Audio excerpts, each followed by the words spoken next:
is a presentation of Fox Sports. We are Baltimore. We are MC.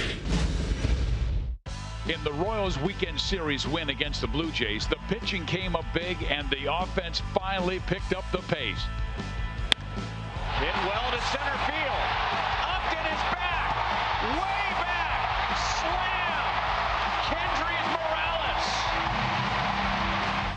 Now the boys in blue welcome the Chicago White Sox to town. And on the hill for the Pale-Hose in Game 1, lefty ace Chris Sale. The Royals and White Sox begin a 3-game series next.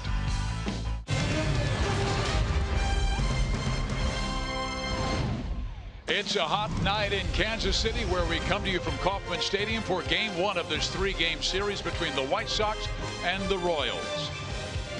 Royals baseball is presented by Academy Sports and Outdoors. Hi, everybody. Steve Physiak, Rex Hudler with you. The Royals scored 2 impressive wins over East co-leading Toronto, and now they go for 3 in a row for the first time since the middle of June. Yeah, looking forward to the series, Fizz, especially coming off of that when they pounded the Jays. It was nice to see them pitch and hit.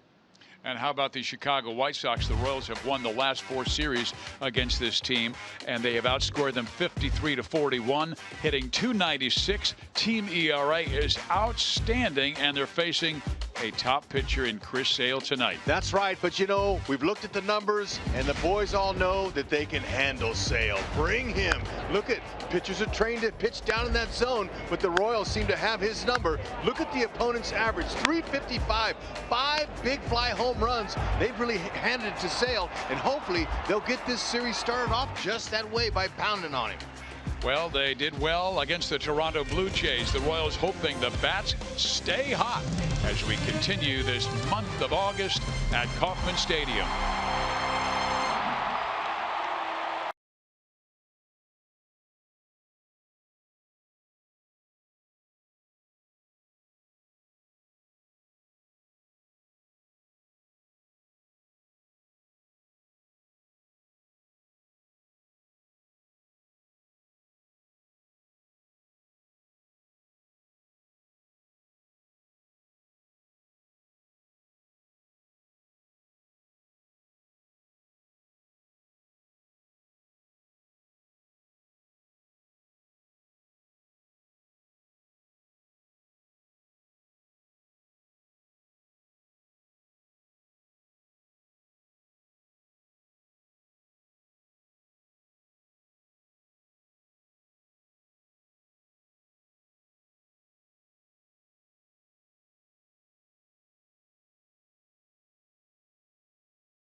Stadium, where the Royals are 34-20 this year and maybe picking things up.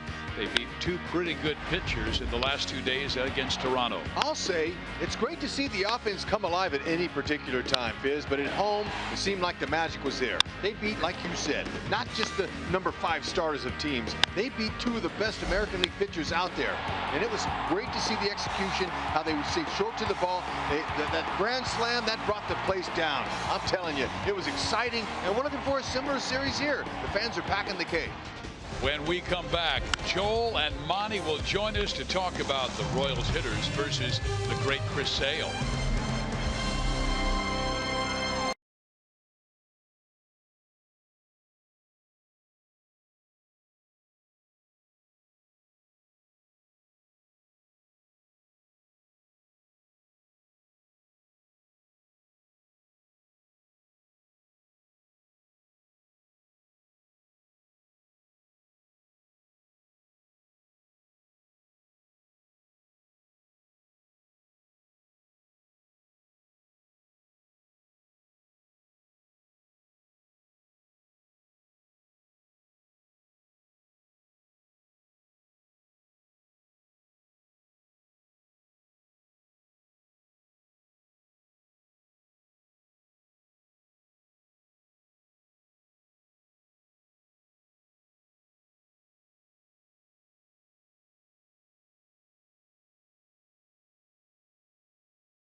First pitch at Kauffman Stadium, first of 3 between the Royals and the White Sox. Chris Sale and Edinson Volquez ready to take the hill. Joel Goldberg, Royals Hall of Famer Jeff Montgomery. And while the Royals haven't dominated Chris Sale, they have been able to get to him at times. He's given up 11 or more hits 4 times in his career. Twice it's come against the Royals. Yeah, and I think if you look at the Royals' numbers against him, a lot of Royals have had some success against Chris Sale, and I think that's what you want to focus on here. You got 4 guys who have outstanding numbers. Love to see history repeat itself tonight in this ball game with these 4 guys particularly. Yeah, those are some good numbers for our Academy Sports and Outdoors leaderboard, and actually 7th most top 7 hits against Chris Sale. 5 of them are Royals. Plus add in Billy Butler. So the Royals have had some good hitting performances against Sale. Now Volquez needs to get locked in.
bring our Quicken Loans Rocket Arms, and the rotation the last 4, Monty, has been very good. Even beyond that, over the last 10, it's been the 2 spots when Volquez has pitched. Exactly, 80% of the rotation doing a nice job. The 20% Eddie Volquez will look to pick up right where they left off tonight.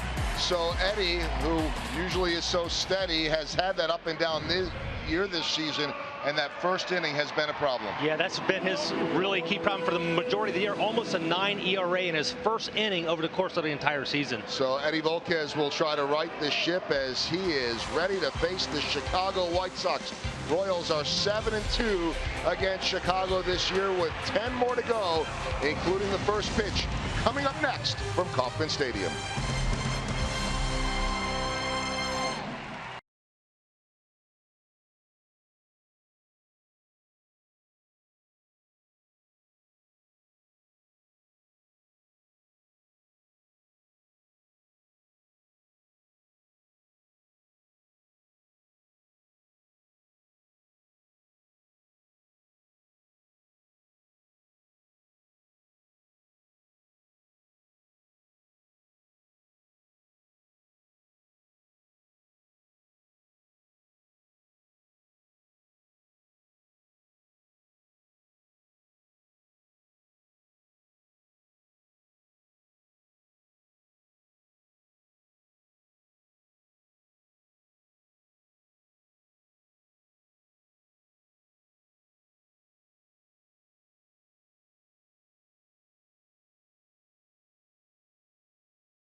Royals baseball on Fox Sports Kansas City is brought to you by the Missouri Lottery. Every ticket you play gives back to schools across Missouri, so play it forward with the Missouri Lottery. By Menards. Save big money at Menards on all your home improvement needs. And by your Midwest Ford dealers. Visit us at your MidwestFordDealers.com.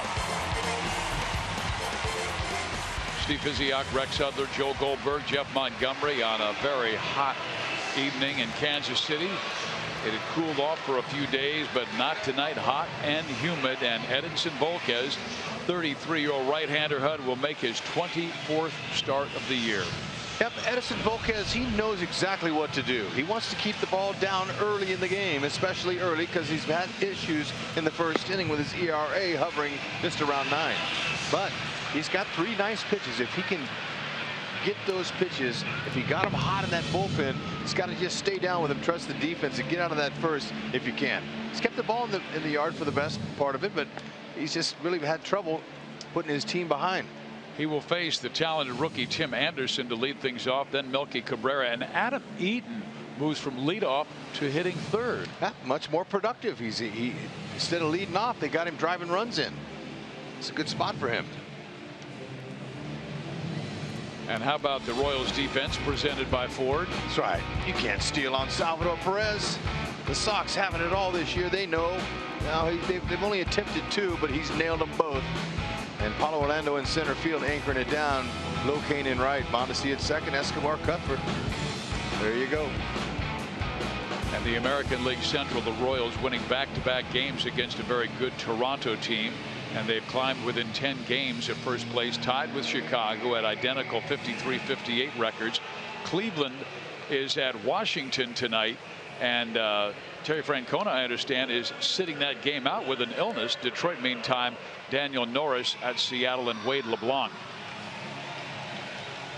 There is Robin Ventura. His White Sox have lost 5 of their last 7 and 8 of 11 to fall a season low 5 games under 500. This kid Anderson is one of their top prospects, just 23 years of age, out of Tuscaloosa, Alabama. Got his first major league hit off of a Royal right-hander, Ian Kennedy. He did. Now he's held his own for the most part.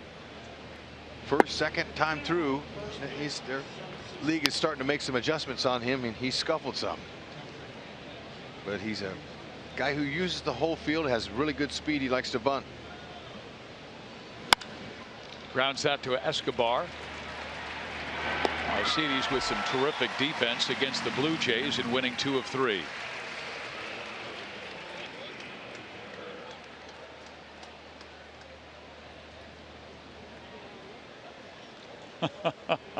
He's in conversation with Escobar. The big smile on his face. Keep that up, probably, is what he said. Yeah, he's probably saying, hey, just get 2 more outs for us quickly here. Get out of that first. And Esky probably said, just keep it down and I'll do my job.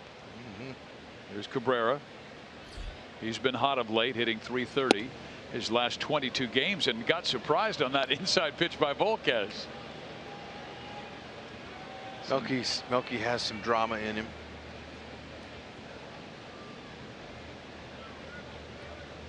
He's hit .290 off of Volquez, 9 for 31 in his career.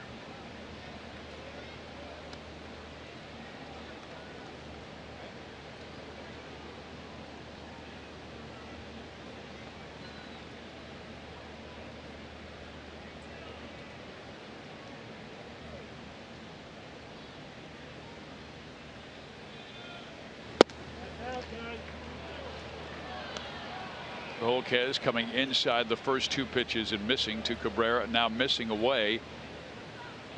And Eddie has had his trouble against left-handers this year.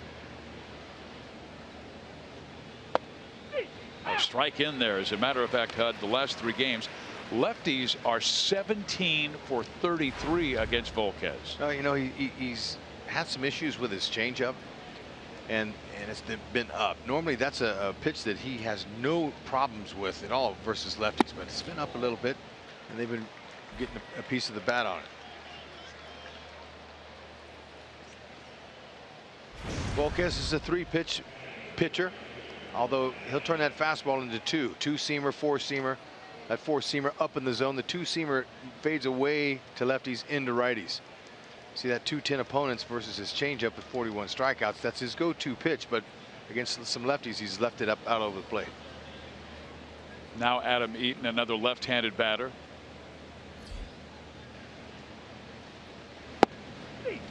Strike 1. Eaton has hit 3rd the last 2 ball games. Hasn't had much success against the Royals this year. 6 for 33, and he used to be a real pain in their side.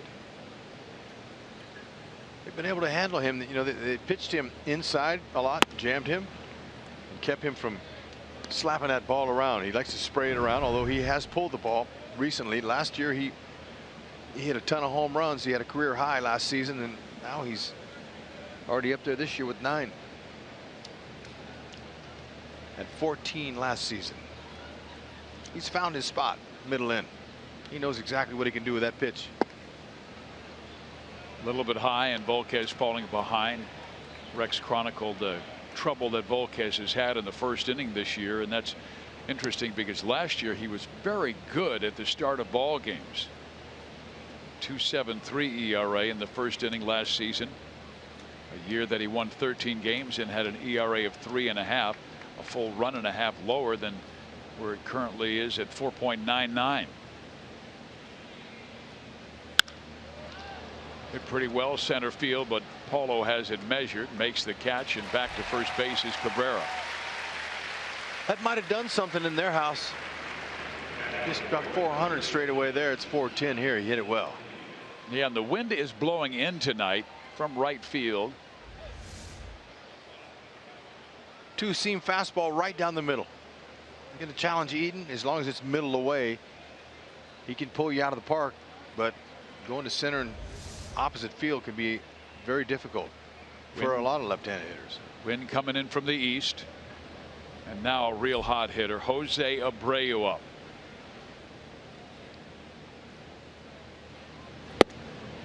The last couple of years, about this time of the season, he'd have about 20, 25 home runs, but this year only 14. But he has belted 3 home runs in the last 4 games.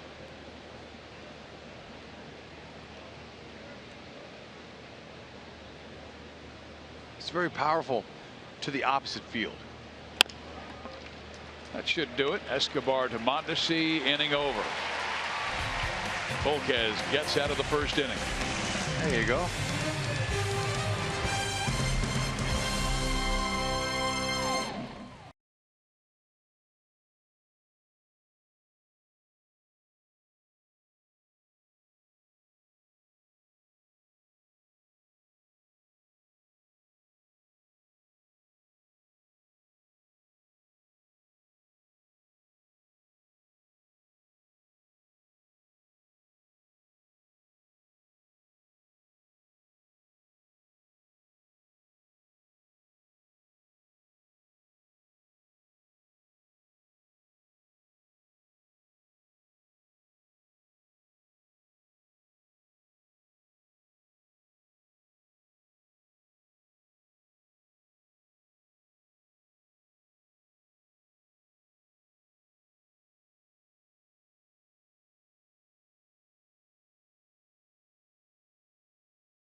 Game 1 of a 3-game series. A new leadoff man, and it is Paulo Orlando, who's hitting .377 since the All-Star break. So he moves up in the order, and Eske is down in number 8. And that on-base percentage at .357, that'll work nicely. But you know what, though? Ned said the importance was he wanted to get some guys hot in the middle of the order, because it wouldn't do any good if the top guys weren't getting on base because they weren't, middle couldn't drive them in. But now this is the right time to insert Paulo in that leadoff spot and see how he can do. Yeah, the Royals scored 11 runs in their last 2 wins over Toronto. And this is one of the elite left-handed pitchers in all of baseball, Chris Sale. 14 wins, 5 losses, 3.12 ERA. And look at the strikeouts, 143. That's right, that .218 opponent's average, that's 4th best in the American League, and the strikeouts are 7th best. So he's one of the strongest left-handers there are, and of any pitcher, whatever, no matter what arm he throws from. He's tough. Orlando was 6 for 12 against the Jays. He takes strike 1. Paulo grew up in the White Sox organization, was with them from 2006 through 2008, then traded to the Royals in 08 for left-handed pitcher Ramirez. Chris Sale, he can be a tough guy to figure out if you haven't faced him a whole lot. Now, fastball, slider, changeup, but he's got that arm angle. The arm angle makes him very difficult to square up. And he likes to set you up high in the zone above the belt and then finish off his sliders down low. But he'll throw strikes. He's only averaging just a little bit over 2 walks per game, but he's coming right at you. Sometimes it'll make it easier for a hitter, a guy that can throw strikes like that. He almost looks like a left-handed version of a guy you face, Blackjack McDowell. And there's a shot to left field for a base hit. That's 2 at least. Orlando charges around second, holds there, but he is hustling every single second on the diamond. Nice. See him hit his 15th double leading off for the first time in his career. He's got a leadoff double. Take it. Drove it well, too. There was no question. He was looking out over the plate. He gave a pitch inside. He's able to open up his hips, throw the barrel, and Get on. Slider. And that's the pitch that opponents only batting 156 off Sale. Plays right in front of him. He said, I'll put on the brakes right now. Now it's time to get him over. Chesler Cuthbert down the left field line, foul. Sometimes, with a lefty that's coming into you like Sale likes to, you don't necessarily, managers are going to be okay if you pull a ball, and you can get him over and in that way as well. Especially with Cuthbert. As good a hitter as he's been hovering around 300 for the last month and a half. Well, he's being aggressive on the first two pitches. How about that Sox defense? Well, it's not the best year for the White Sox, that's for sure. And their catcher, Navarro, hasn't had a lot of success throwing runners out. So you can get a jump if you can on Sale. Easier to steal third base than it is second.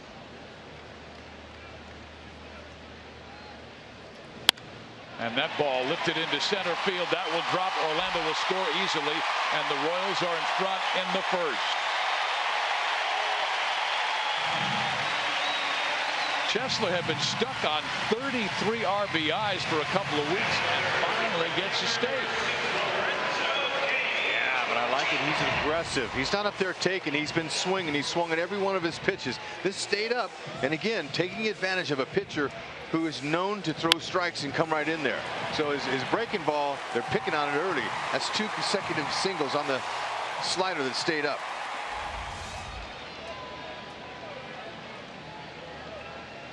The Royals are 38-16 this year when they score first, and they're ahead 1-0.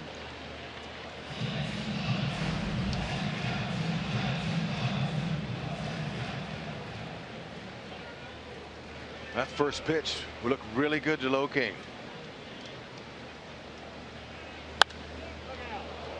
Boy, they are going after Sale. Well, Lorenzo Cain, he's had a nice track record against Chris Sale. 347, 3 homers, 4 doubles. And he's hitting 375 off of the other left-handers he's faced this year.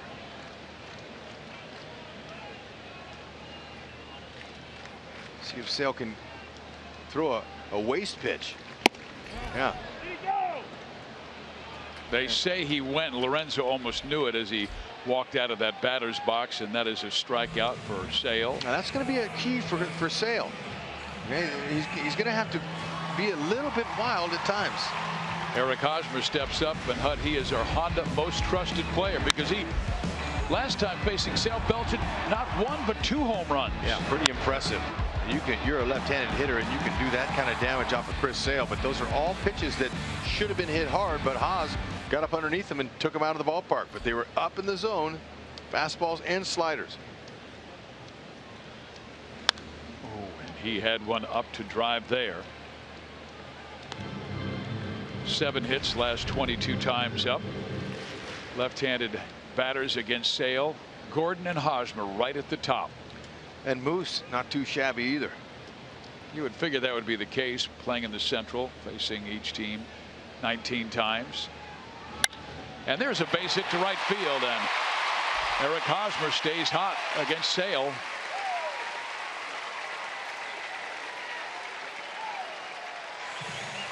And a nice clean base hit by Haas will add to that total. Chesler Cuthbert over there at first base says, I'm not going to go to third base. I know all about Adam Eaton and his throwing arm. He's got 16 outfield assists and lead all of Major League Baseball outfielders.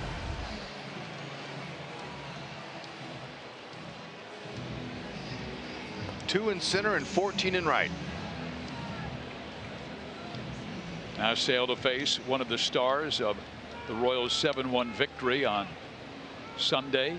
A grand slam home run, and a home run he belted almost to Tonganoxie. Outside ball 1. Yep, it was loud. He got all of it, that's for sure. And this crowd, they really came up for him.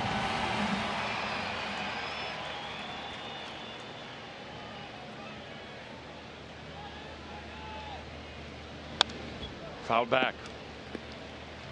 Our Toyota League leaders show you the best hitters in the game. highest OPS with runners in scoring position since the beginning of last year, and there's Morales fourth at 978. Ah, there's a Royal representing in that prestigious category there.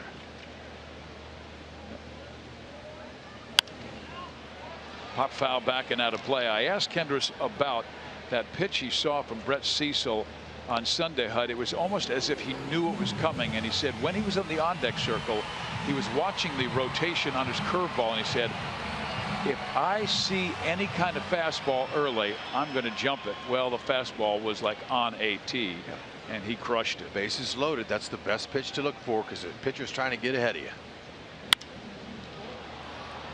Just missed that. Shallow right. 2 out.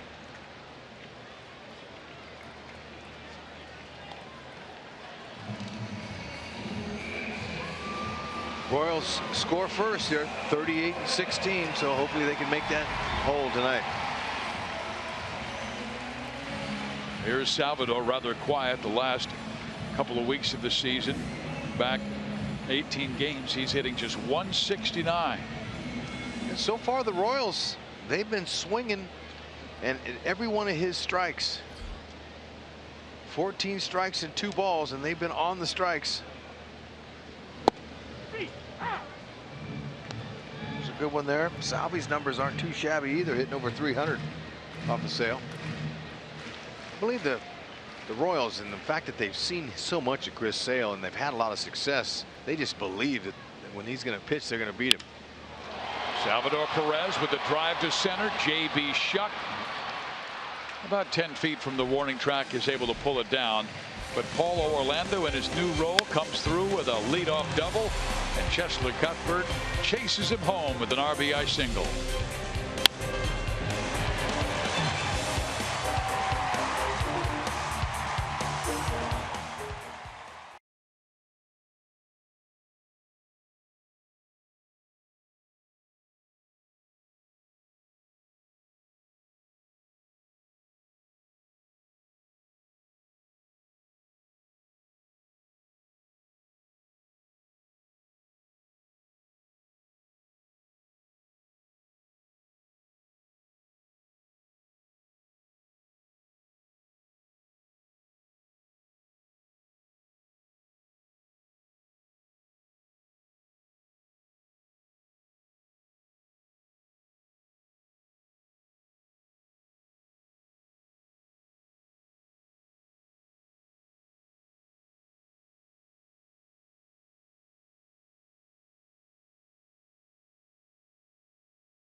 Host country, Brazil hosting the Olympics. Paulo stays hot.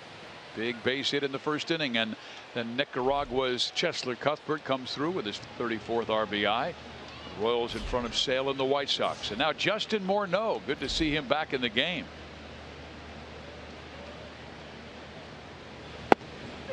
Justin we saw so often with the Minnesota Twins. Great power hitter. First baseman DH there. And he just signed on with the White Sox June 9th. Yep.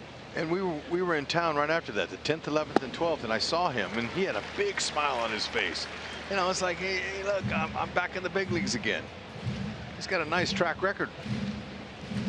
Just suffered so many injuries, whether it was the back or concussions, even vertigo at one time in his career. Fouls that one off. but big time power. We saw him hit mammoth home runs in the Twin Cities. Yeah, no, he's a former MVP and a National League batting title holder.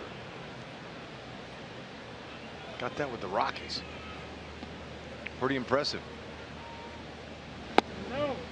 Check swing on a breaking ball low. Morneau's just 0 for 3. Haven't seen Volquez very many times. He was the AL MVP with the Twins in 2006. 26 home runs against the Royals.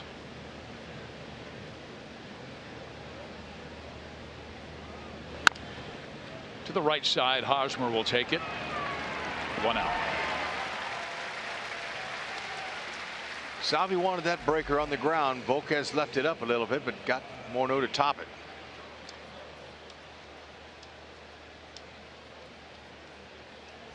I talked with Salvador Perez today about Edinson Volquez in the first innings. He says, look, we're not going to do anything different. He just needs to keep the ball down and watch me. I'm going to help him. I'm going to try to keep him down, guide him down, watch my target. Todd Frazier, low batting average, a lot of home runs though. Don't want to leave a sinker up to this guy. Strike 1.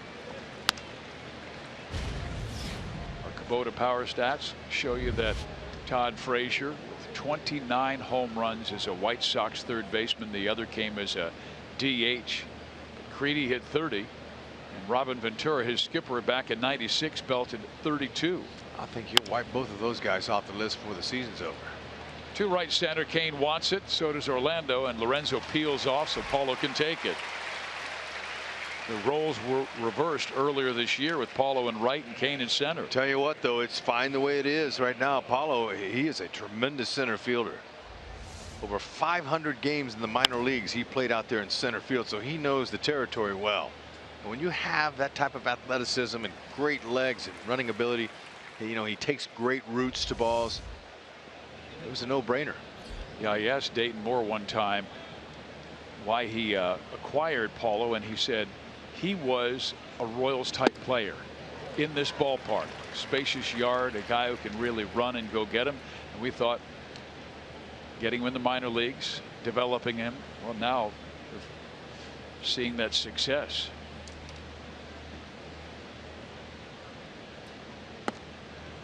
Deoner Navarro, just a 176 hitter. Last 23 games he's played, and his batting average has dipped to 209.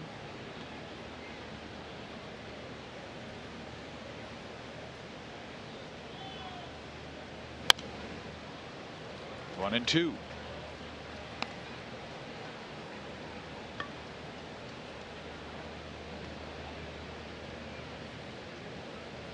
Volquez's last start did not go well. Gave up 8 runs in that 12-0 loss against Tampa Bay.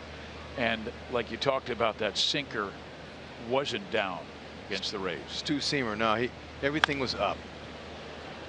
And when it's up, and these hitters, that's what they're looking for. It's easier to put into play.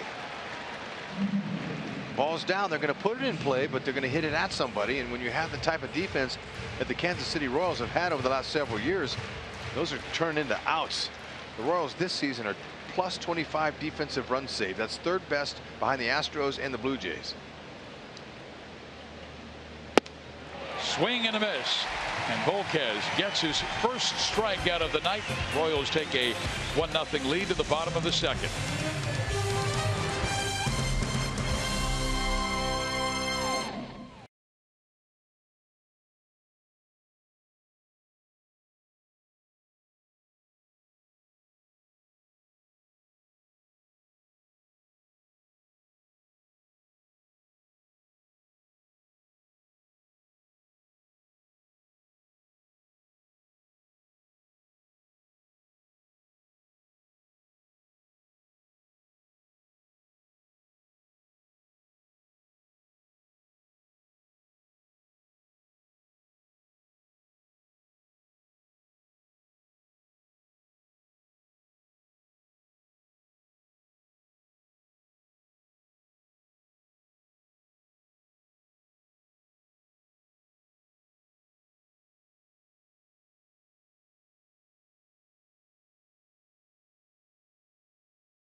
Royals fans, if you can't watch the games on TV, you can now stream games live on your mobile device. Just go to your app store and download the free Fox Sports Go app. Log in and stream the Royals wherever you go.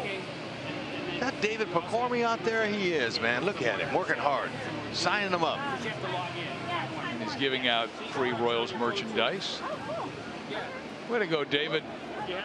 Brings smiles to fans' faces on a hot evening in KC. Here is Alex Gordon.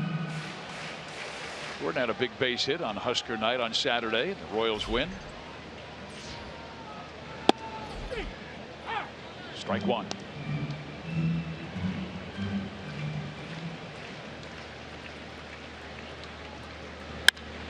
And that ball is smacked to right field. They were playing that second baseman so far back, but Alex just lined it over his head, and Saladino had no chance.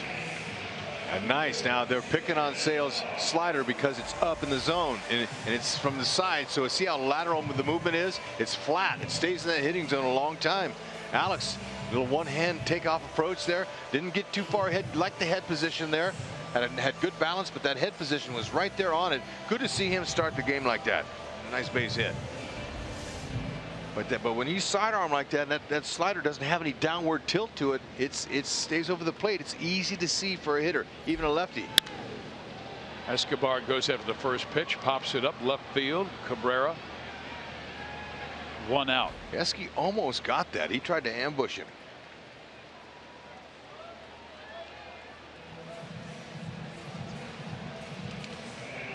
Sale knows the Royals are going to be aggressive, but Sale is ultra aggressive too. Very competitive pitcher. He is, but he's going to have to start mixing in some high fastballs like he struck out Lorenzo Cain on. Everything's down the middle. And so far early in this game, if he's going to have to be effectively wild if he's going to keep these hitters off of it, off of the ball, because they've been all over it so far. How about a Mondesi bunt? They throw over. Todd Frazier, he believes he could bunt. Well, as a matter of fact, Ned Yost told us before the ball game, we told Raul we wanted to see him bunt, and he got a smile on his face. So he enjoys that part of his game. In there, 0-1.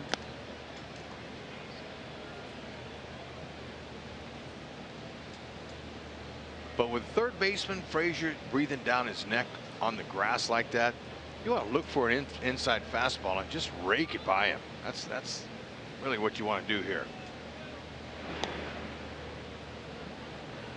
He does have 4 hits in his last 8 times up, including a triple. That was awfully important.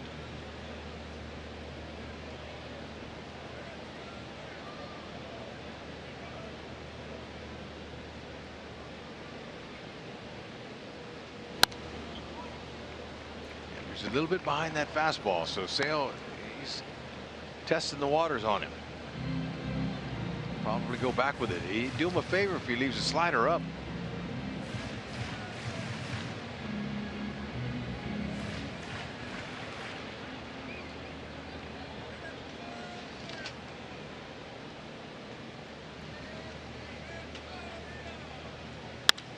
Back up the middle. Sale takes care of it. They got 1 and 2. Ooh, nifty turn by Tim Anderson.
Lead over the Chicago White Sox. Our University of Kansas Hospital injury report.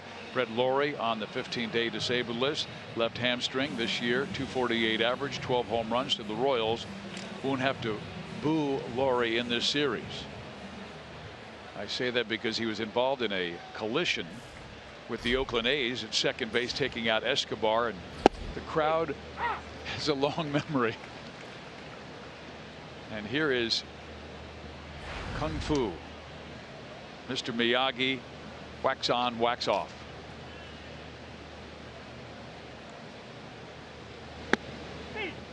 Strike right there. That's exactly where Volquez wants to stay. All right, that's it. That's what Salvi said we want him down there. So over the middle of the plate, that's okay, but down low, it's hard to lift. Saladino's 2 for 7 in his career off of Steady Eddie. How about that look? And I talked to him in June about, putting a little wax on the end of them and curling it up and making a little handlebar out of it. He said, look, he will when he can, so I'll have to talk to him tomorrow. Looks like he's got a little more length on it now. But he's a good player. I'll tell you, they use him at shortstop. He can play third, a little second. Very good defensively. 27 years old, out of San Diego.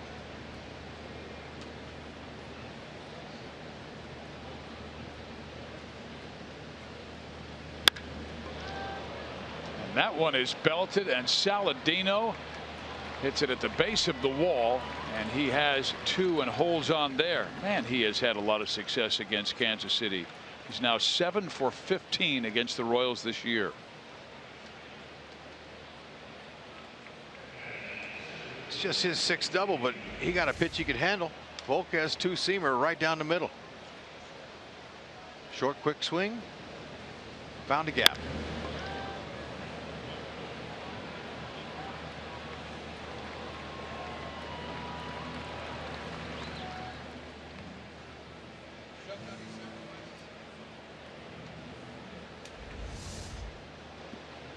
So the tying run in scoring position to lead things off here in the 3rd.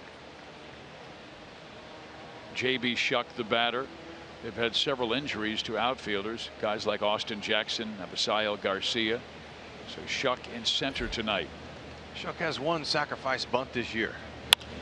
Hits that one sharply down the right field line, and Volquez leaving him up in this 3rd. Yep, no bunting here though. He's going to see if he can knock him in. He's hitting just 176 with a runner in scoring position. Not a huge offensive season for him. The rough innings for Volquez against Tampa Bay were the first, where he gave up 4 runs, and then in the 3rd when Brad Miller took him deep.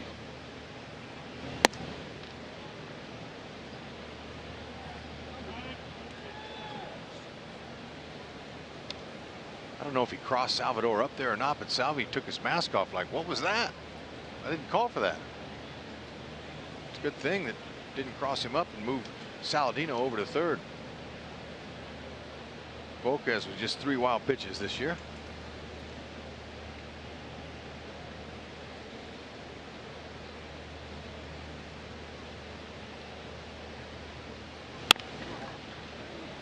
Escobar.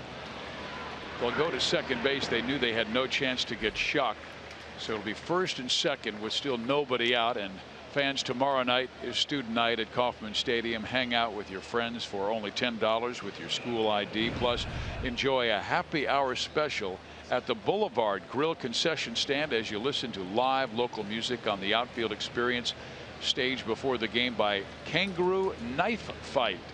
Please visit Royals.com/student night for tickets. Kangaroo Knife Fight. Interesting. Yep. Whatever brings him to the K. Here's Anderson. See if Anderson's going to bunt. He does. Good one. Only plays first base, and that's his 4th sacrifice.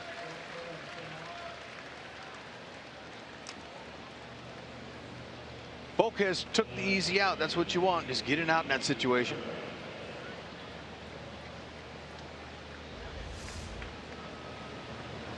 Anderson's a guy who can handle the bat. And with Sale, A 1-run lead sometimes can seem like a 3-run lead. So they're playing small ball and counting on Melky to bring a run home. Middle infield will be back, corners in.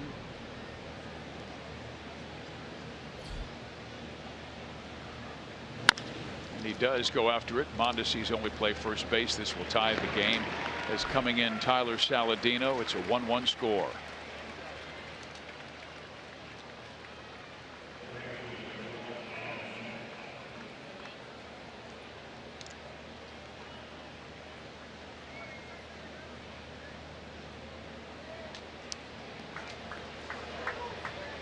So Melky gets his 52nd RBI on the year. Shuck moves to third. Now Volquez to face Adam Eaton.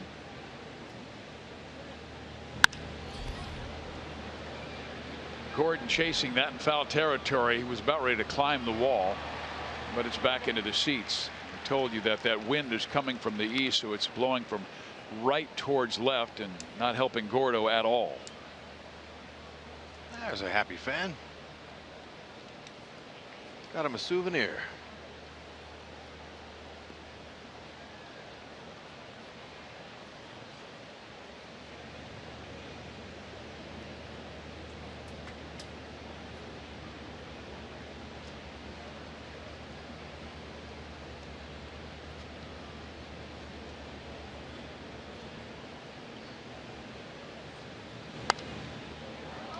Advantage Volquez 0-2.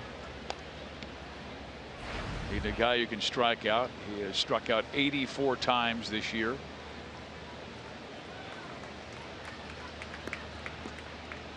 No, that's not really like him. I mean, doesn't fit his prototype. He's a guy who sprays the ball around, likes to put the ball in play. But we told you the 14 homers he hit last year kind of brought him out of that a little bit. Now he's not afraid to swing for the fences. Kane will run this one down, but Chicago ties it with an RBI ground out. Bottom 3 we go.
Chicago and KC vote for the Royals Player of the Month at one of the 7 Rally House locations in the Kansas City metro area. All participants will be entered to win a majestic prize pack.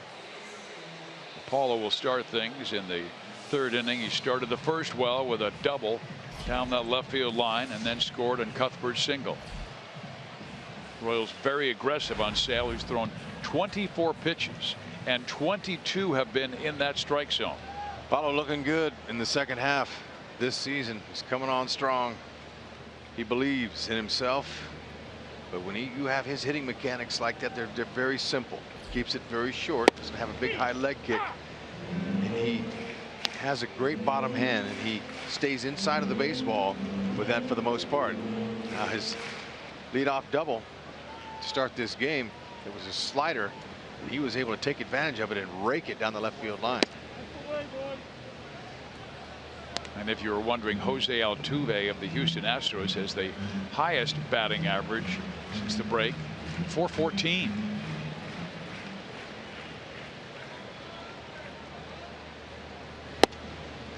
Astros, meantime, have fallen to third place in that American League West, now 8.5 games back of the Texas Rangers, and Seattle has overtaken them, and Seattle is hosting Detroit tonight.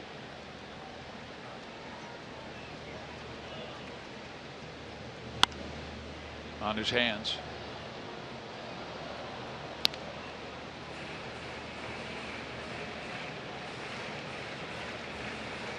He's looking where that ball fouled off of his bat. Yeah, got in on him. Yeah, he's saying, I'm happy my bat didn't break. Because he can jam. Sale can jam you with the best of them. 2 strikes, foul off anything close, wait for a mistake.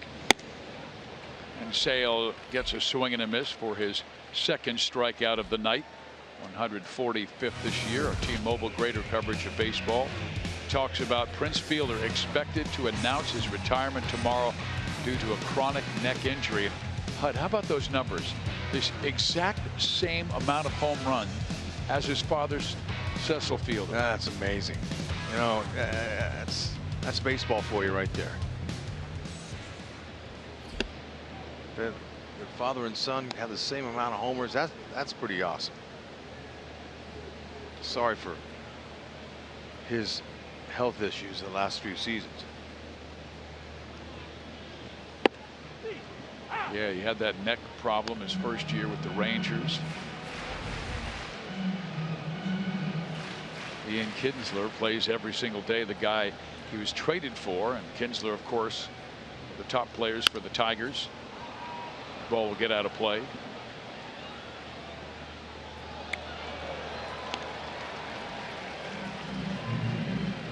Way to go.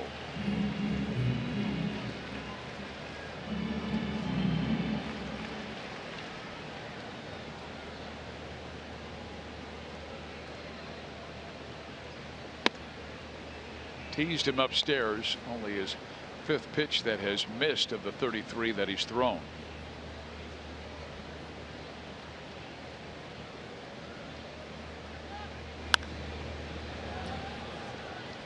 You know, Hud, you were talking to me before the ball game of Cheslor Cuthbert's balance and the way he's able to get low and stay balanced on a pitch like that. Yeah, he's able to leverage his lower half. He does a great job of bending that back leg whenever on pitches down low and drives him. He has the ability to lift him. Now, most of the Royals are more handsy type hitters, so they hit a lot of ground balls. They don't have the ability to lift it all the time. That low pitch is something that you have to utilize your lower half to be able to have success to get it up. Another hit for Cheslor Cuthbert, back up the middle. Yeah, Dayton Moore, our general manager, said he is probably the best right-handed hitter the Royals have had who has that kind of balance since Billy Butler. And that's quite a comparison. And a nice compliment to him. Now look at him. We're talking about this back leg here. Now watch the back leg. It's going to go down, but we've seen his knee go as far down low as that right there. But that pitch, he beat him on it. Cuthbert was quick. He had a quick bat there. It's on right over the middle of the plate, but didn't try to do too much. See how that bottom leg, he uses that lower half to leverage. Lower half is extremely important, but if in the hands, you got to have the hands. The hand position is important to strike a baseball. But if you didn't have any legs, you still could hit because you'd have your hands. But if you didn't have any hands, you couldn't hit at all. So it'd be tough. Yeah, so there you go. You know, Rod Carew, Tony Gwynn, two of the best hands hitters we've seen. Right. And so, you know, sometimes people like to debate the different styles of hitters that use more upper body, 2 hands on the bat, 1 hand takeoff, you know, leveraging your lower half.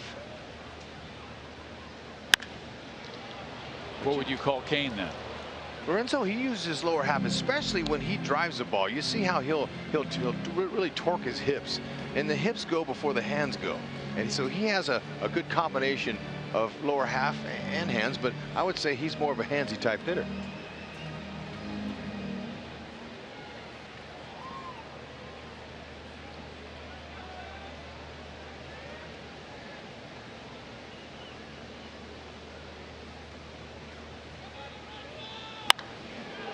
he is whistling foul balls into the stands. I hope everybody's all right. Man, are you kidding? That ball was pulled and pulled hard. I mean, that's amazing that he's able to get around on that fastball so quickly. That tells you he was looking for that pitch and it happened to be inside. We're hoping everybody's all right on that one.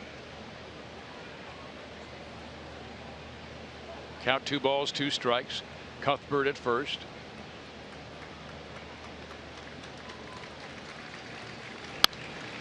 Again on his hands.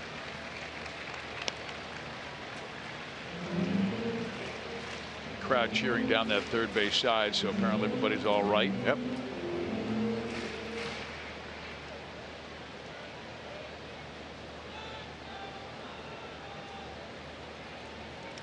So far, Sale's thrown 33 strikes, and we've swung at 31 of them. That's knowing that being ready. The Royals, that fits their style. They're an aggressive hitting team. They like to put the ball in play. So it's a matter of time before they can put some more in play. Yeah, we saw that against Sanchez, who's had just a great start, a 10-game winning streak, and the Royals ended that with a Saturday victory. Yeah, Aaron Sanchez, for them to do it off of him was pretty special. Even though they got a lot of infield hits, but they placed the ball around the infield in the right spot. There's a shot down the left field side. That will get to the wall. Cuthbert races for third. They're going to hold him there. So Kane comes through with a double. Boy, that was a great at bat by Lorenzo, fouling off tough pitch after tough pitch. Yep, then he waited for the mistake, and it was a slider again. See how he lifts up that front leg to load up the hips, sets his foot down, and see the hands come right through there. That's a good example of him just trusting his hands. And you know, you keep your head still. The ball doesn't move. Good job by putting the brakes on by Cuthbert, because they most likely would have thrown him out there. Anderson, the shortstop, has a good arm.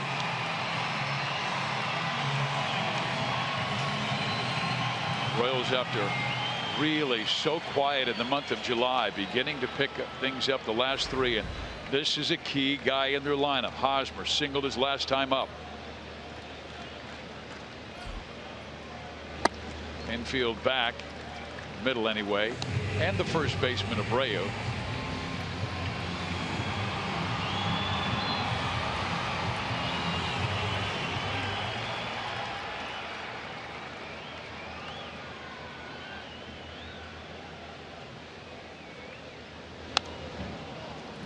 Again in his wheelhouse at 94.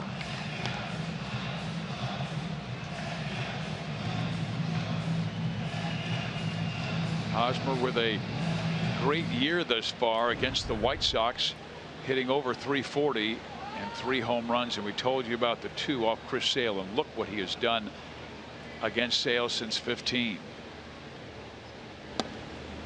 Just low.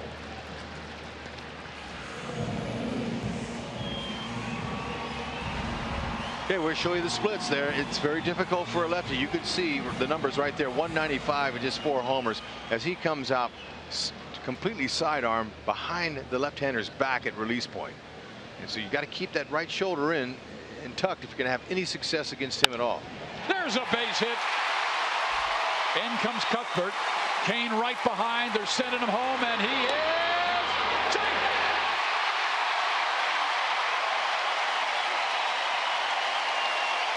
Eric Hosmer comes through.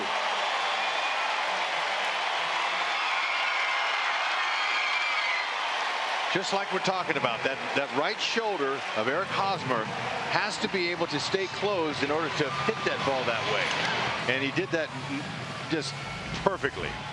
Check it out. That shoulder right there. He's a leg kick, but the head stays still. He sets the foot down in plenty of time. Foot's got to come down right before contact, or your timing's all off. And he just went with it. Kane didn't get a great jump, and the throw beat him, but the ball couldn't hang on to it. Good hard slide. Looked like he tried to deke Lorenzo Kane, and Kane just kicked it out.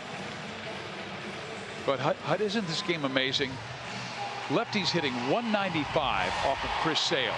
Yet Eric Hosmer has 10 hits in his last 13 at-bats against this tough lefty. Yeah.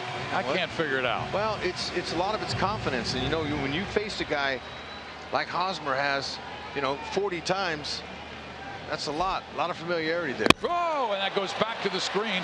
Hosmer races for third. He'll hold there. We have, I don't think, ever seen the ball hit the backstop and bounce that so ricochet so severely towards one dugout or the other. You never know where it's going to bounce when it hits back there. Hit the corner of the signage board. Kicked off. It's good enough for one base. Robin Ventura is going to have to play his infielders in here.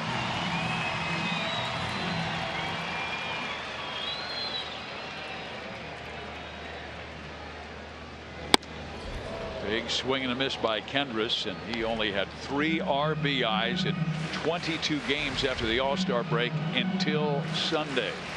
When the base is loaded, he blasted it out. A grand slam, his 3rd in his career. Foul back 1-2. Sale don't mess around either. He's got a quick tempo. He gets that ball and he throws it. Doesn't give the hitter a long time to think. But Morales looking for one pitch. Those 2 fastballs that he missed him. Now we'll see if Sale tries to go up a little bit higher.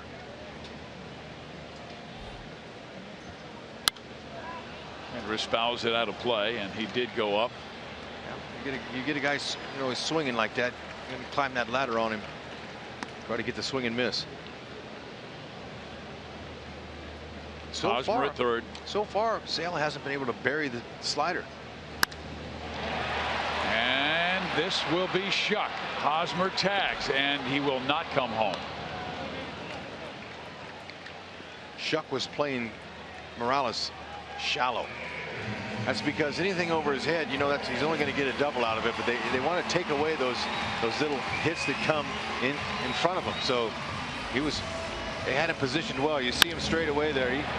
He had the right positioning. He wasn't too deep. And Haas made the right decision too. They'd have got him. Now they need Salvador to come through. 47 RBIs this year. You're right, it doesn't look like he's got much command with that slider. That's his best pitch.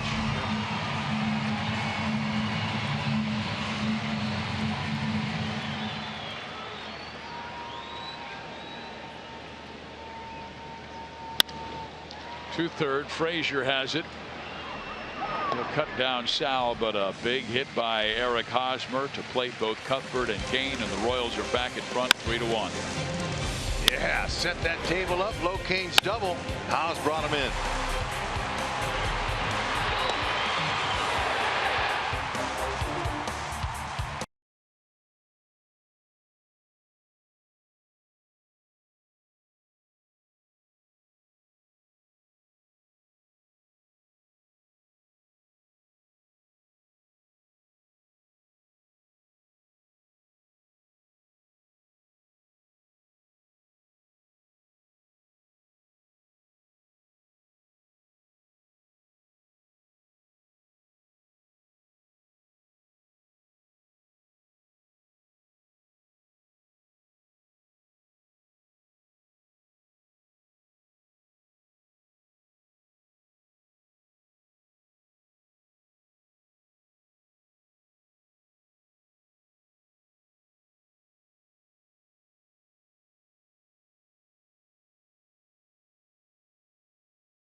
Mary Jean Billingsley is sitting in the Buck O'Neill legacy seat tonight, and she's encouraged by raising a son with Asperger's syndrome. Mary Jean is a leading advocate for those on the autism spectrum and others with disabilities.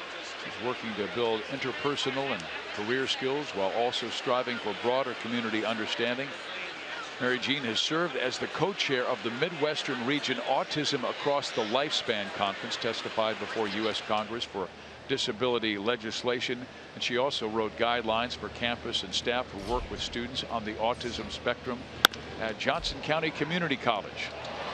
Mondesi gives it to Escobar. They get the out. Oh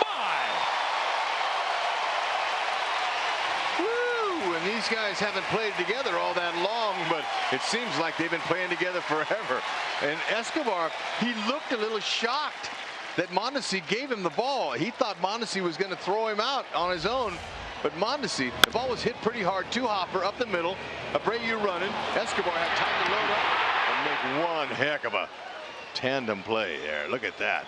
That is special. Good hands to get to it, and to flip it to Escobar had just enough time. Yeah. Robin Ventura was thinking about challenging, and then he saw the replay that you and I just saw. That is a fabulous play by Mondesi, Escobar to Hosmer. You remember the very first start that Volquez had? The opponents just ripped him line drive, and the Royals were just laying out all over the place. And once Volquez settled down, he was like brilliant in the final 6 innings, but he goes, my fellas picked me up, but I heard that these guys were good defenders, but holy smokes, is this what we're going to see all year long? We did, as they won the championship. Yeah, no, he knew all about it, but man, when they bailed him out of that first start, I remember that. He was shaking his head, walking off the field, going, thanks, guys. Kane was climbing the wall, and Escobar was throwing guys out from his belly. Moose was laying out. It's tough positioning for Abreu because he likes to hit the ball to right field. So Mondesi was playing him a little bit to pull out there, but still to have great range like that, to be able to get to it. That's what set it up. He was able to get to it, showing that great range, and then when the ball took him down and he had to go on one knee, it was going to be a very difficult throw for him. So he says, why not give it to the man with the gold glove, who has a great arm? And it worked. Did it ever? And Haas getting out there, helping him with the stretch.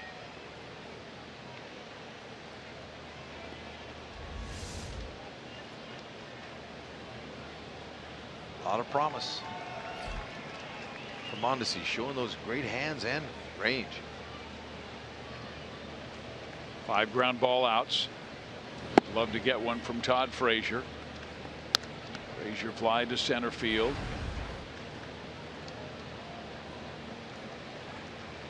Volquez has induced 13 ground ball double plays this season. He's, with his pitches that work down in the zone, gets the hitter to hit the top of the ball.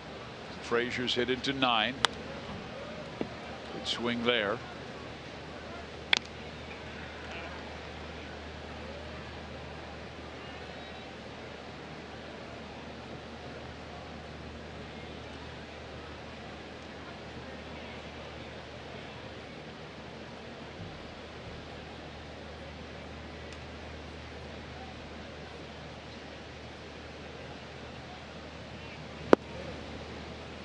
Two and one.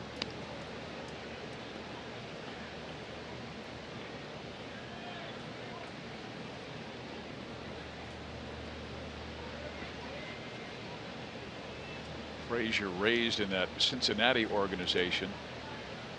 A ton of home runs for the Reds. Little off speed that misses. 3 balls, 1 strike.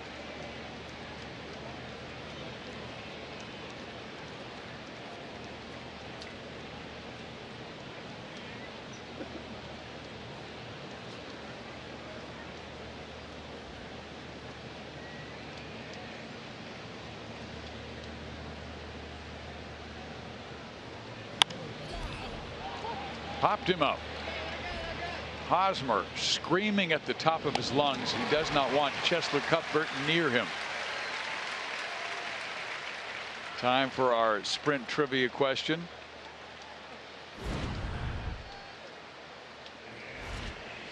Name the top 5 father-son home run duos in order in Major League history.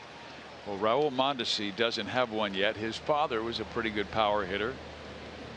13 years in the big leagues. Well, you know the fielders have to be on that list.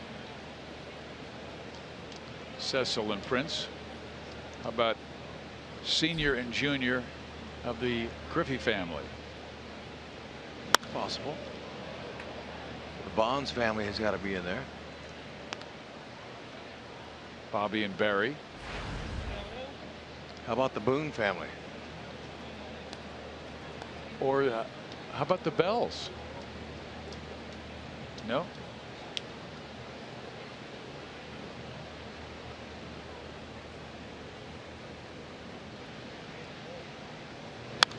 Well, the Allou's got to be in there.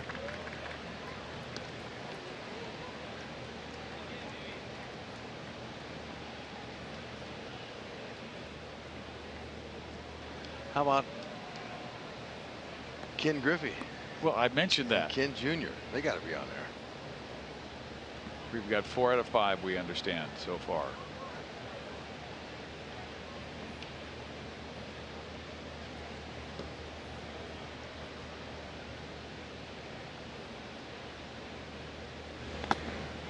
Good block by Salvador. Didn't the question say we have to put them in order? In order of the most home runs?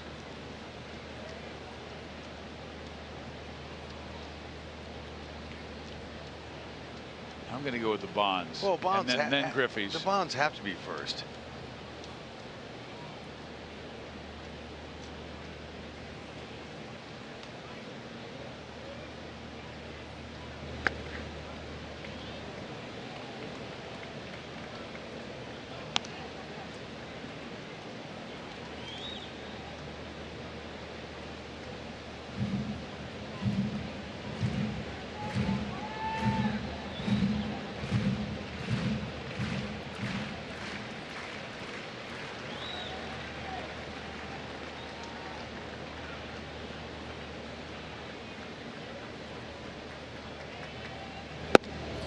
Three and 2 to Deanna Navarro, and now a 2 out. No will be going. Yeah, he had him down 0-2. We don't want to lose him. Royals starting pitching stepping up. The last 9 games, 3.2 ERA and 4 straight quality starts. Ventura was terrific on Sunday. Duffy, of course, did his thing on Saturday. To the right side, easy play for Haas. Says, I'll take it. He does. And Volquez says, defense, keep doing this. Oh, how about the wizardry between those two guys? That's unbelievable. Quick hand, strong arm. Yeah, that's a crowd pleaser.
Royals baseball is brought to you by Chevy. Visit your local Kansas City area Chevy dealers for great prices on the all-new 2016 Malibu.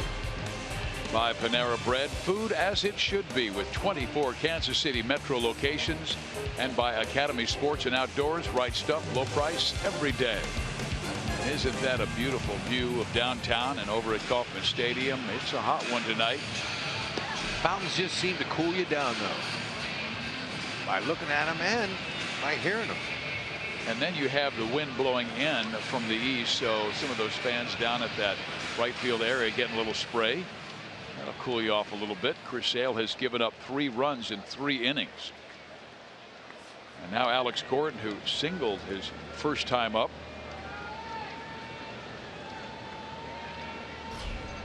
They'll show the same defense with 3 infielders on the right side with that second baseman in shallow right. A little triangle defense there for Alex. He's been seeing that all year long. Got plenty of room on the left side.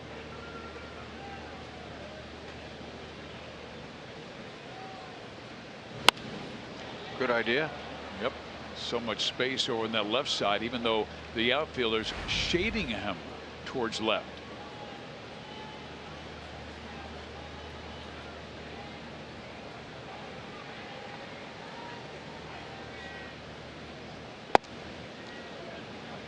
I was watching him take batting practice today, and he looked really good. He kept that right shoulder closed up, and he was driving the ball. He was waiting until the ball got right on the plate.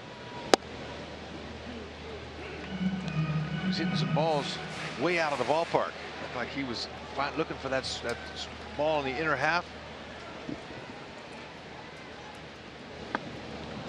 And then he chases a slider out of the strike zone and strikes out.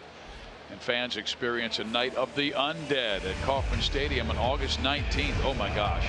When the Royals take on the Twins for Zombie Night.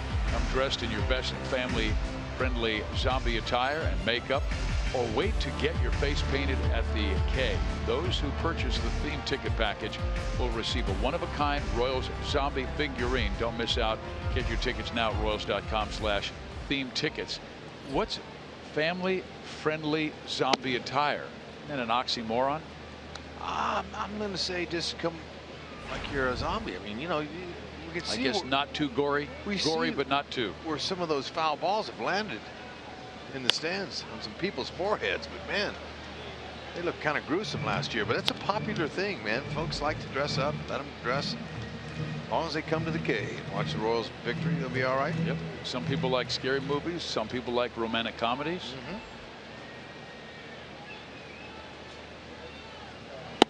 Escobar takes one upstairs. Popped up to left his first time up. He did. He was on it too. First pitch, fastball. He's looking to drive one.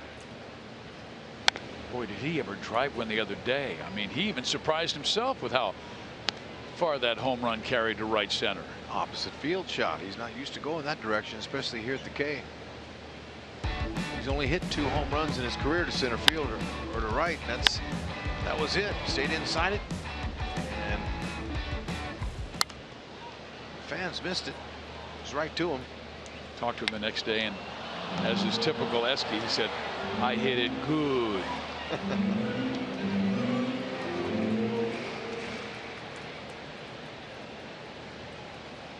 That Sunday home run was his first extra base hit since July 6th. Way inside.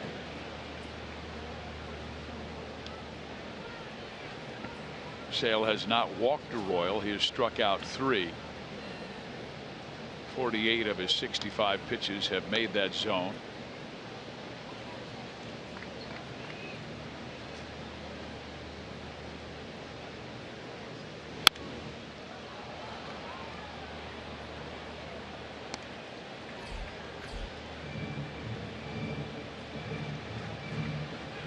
Esky with just 17 walks in 455 at bats this year. Not a fan of walking.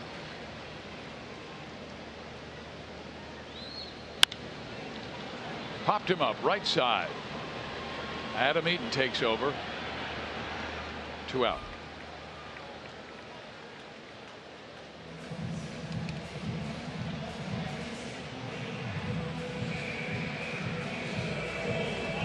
Mondesi hit into a 1-6-3 double play to end the second inning.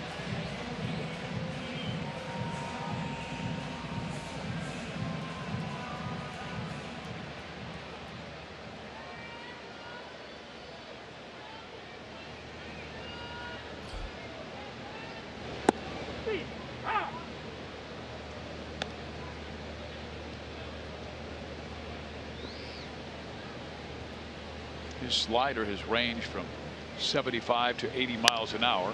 Ball is sent down the right field line and drifts foul. 0-2.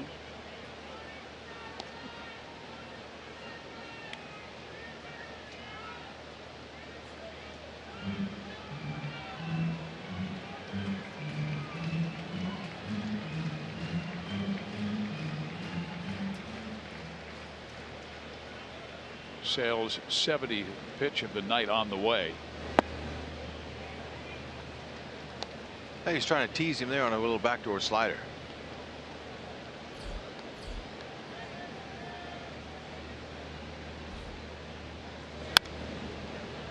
Pretty good swing there on a fastball. And the Royals, you know, they're fouling off a lot of pitches. The reason his pitch count's already over 70. Anytime the Royals see a pitcher that they're facing, it's a strike thrower, doesn't walk many, that's good. They lick their chops. Down the line, but foul. Means they are hacking. Very aggressive offense.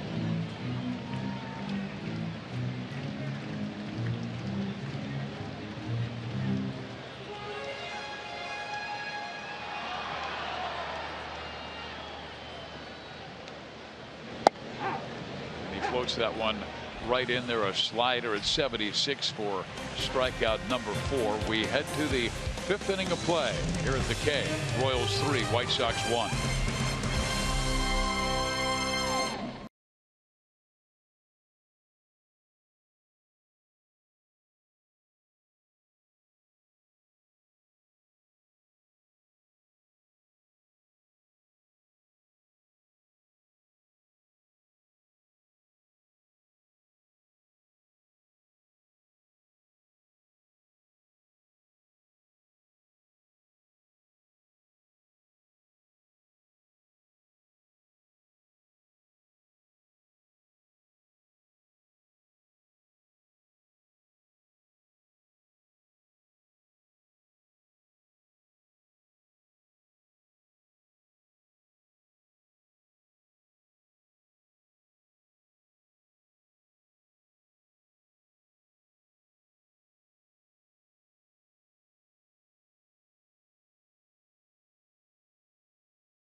One here in Kansas City in the nation's capital, our Lee Summit Mazda game break. No hitter for Max Scherzer into the 7th with 1 out. He gives up a hit to Francisco Lindor, then throws the ball away. Scherzer on a pickoff attempt, and the Jose Ramirez double follows. Add in a Lonnie Chisenhall single after that, and it is 2-1, Cleveland leading in the 8th. Yeah, Cleveland has seen Detroit cut into their lead in the last 3 weeks of the season. What once was a seemingly comfortable lead is now just 2.5 games. We told you that Detroit is at Seattle. Norris making the start over Jordan Zimmerman tonight because of an injury. Here is Saladino, who doubled his first time up and scored on the ground out by Cabrera.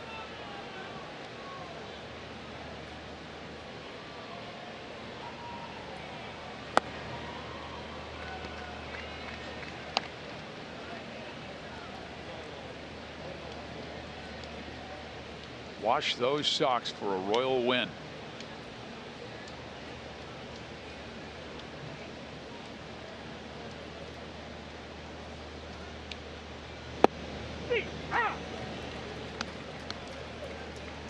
Yep, Edison wants to get back in there. 8th hitter here. JB Shuck, the 9th hitter. Guys, you want to pitch to contact. Ground ball Escobar. Saladino is out number 1. And Rex, I saw a sign that said Rally Mantis, because you and Ryan Lefebvre had fun with the praying mantis that was on Billy Burns' hat.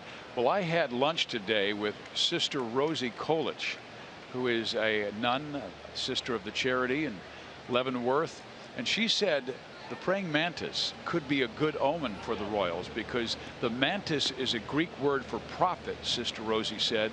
And she said, when there is unrest and chaos in an individual, you need to get quiet and still like a praying mantis.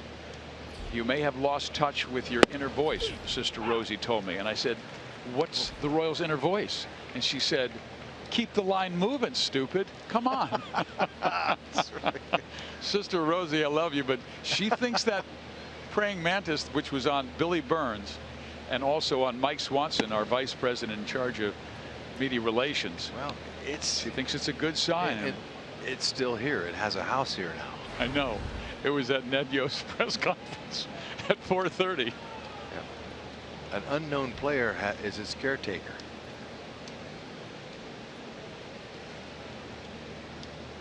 Patient young Jedi warrior. But we even had a sign tonight that said Rally Mantis. That's right. That's what it is. Royals have 2 wins.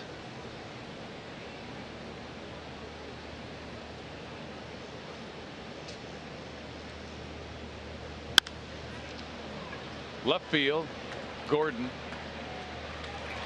2 out. Make sure you come to the K August 20th when the Royals host the Twins to get a Royals baseball cap. The first 10,000 fans through the gates will receive an exclusive blue and white trucker cap. To get tickets, visit royals.com/promotions or call 1-800-6-ROYALS.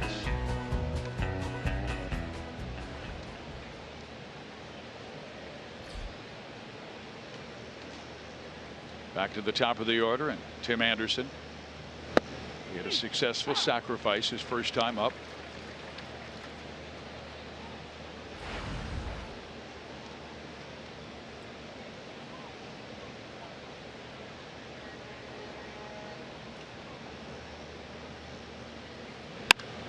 Back up the middle. One of those chuck and duck for Edinson Volquez. Yeah, it's a good thing he got down.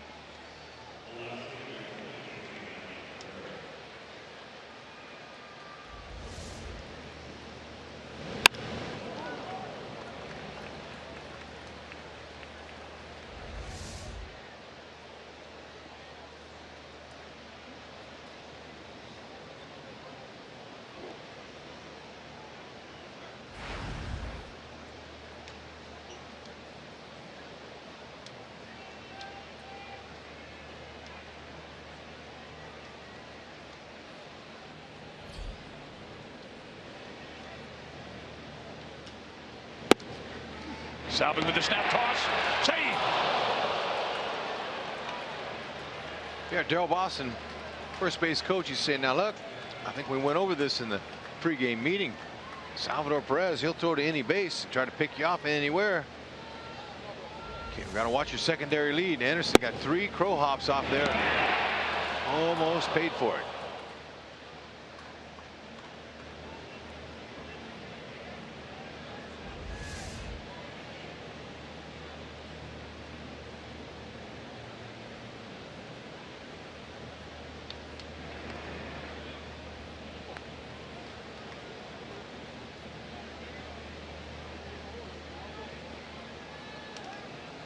Anderson's 4 out of 6 in steals.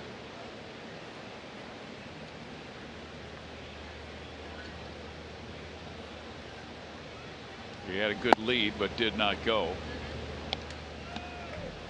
Volquez mad at himself, falling behind Melky. 2 balls, no strikes. He walked him his first time up, and then Melky's ground out drove in the White Sox only run. Don't worry about that runner over there, Anderson. Needed the order coming up. 3-0.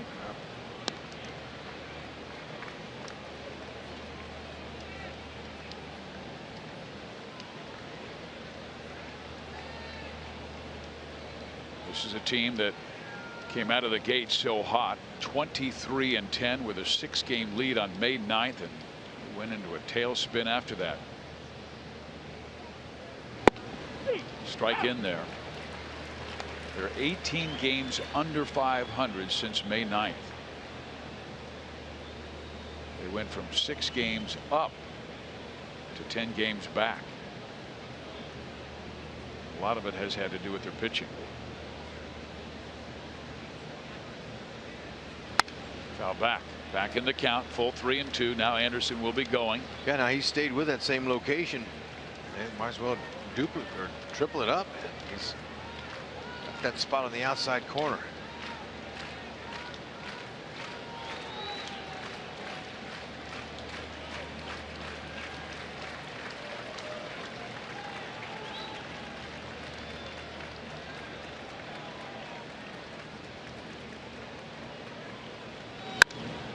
In the gap. Orlando gets to it as quickly as possible.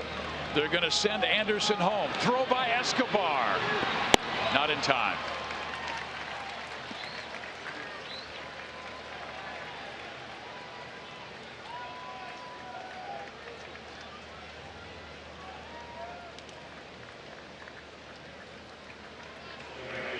Anderson running on the pitch, that helped.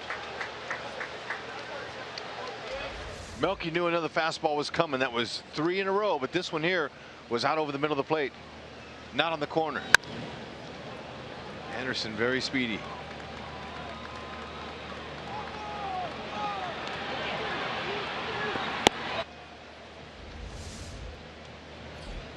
So the White Sox crawl to within 1. Eaton shows bunt, pulls it back, but still takes a strike.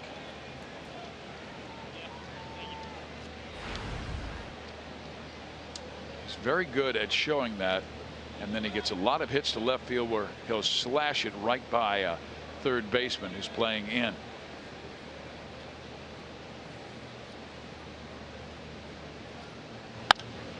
Like that, foul.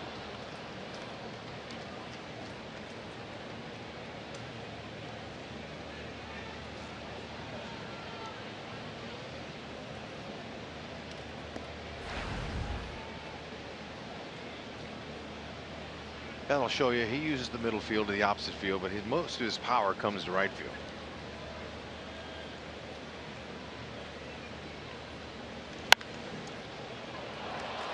Mistake on 0-2. Cabrera holds second base. 3 straight hits after he got the first 2 men out.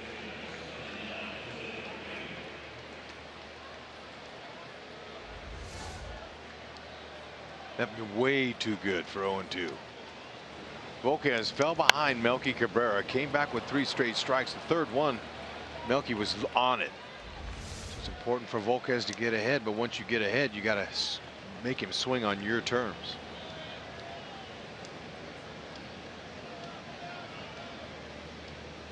Abreu robbed of a hit on a great play by Mondesi. Escobar. Strike 1.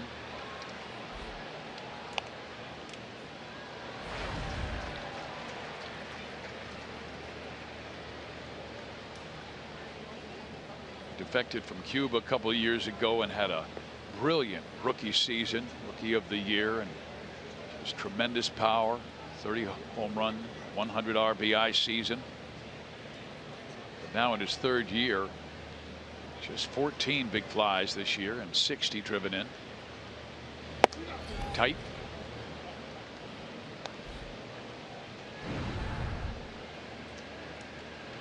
And this is a big part of the trouble, what he has done with runners in scoring position. overall, White Sox, they're 12th in the league with a 244 average with runners. Second and beyond.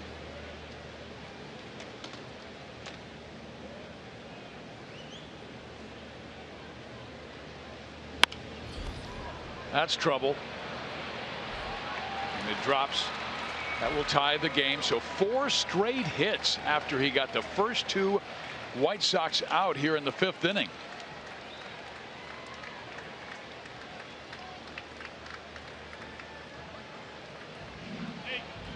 Talked about how Abreu loves to use the right side of the infield. He'll go there. Now that pitch is on the inner half, and you can't get him to pull it. So he kept his hands inside and just doinked it out there.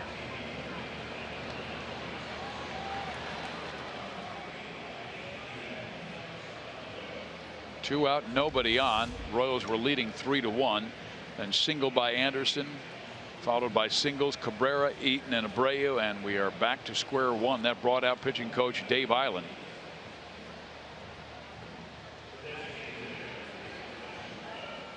Volquez, who was so good with runners in scoring position last year, hasn't had that same kind of success in 2016.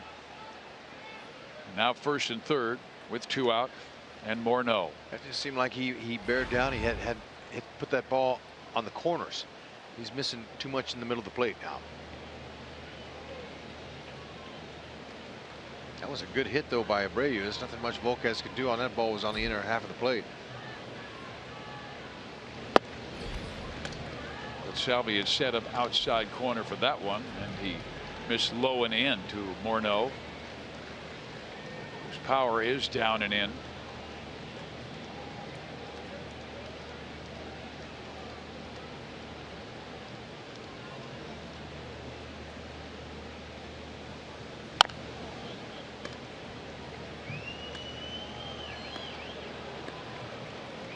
.243 home runs in his career.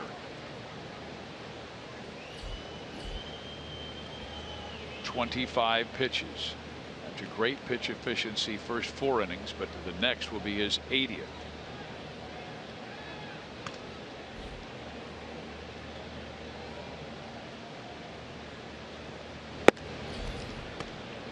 And with the Royals not having Wade Davis and Luke Hochevar, 2 important pieces to the bullpen, Dave Eiland, Ned Yost asking the starters to go deeper, and the Royals have. They've averaged 6 1/3 innings in the last week and a half. Yeah, starting pitching has been pretty consistent.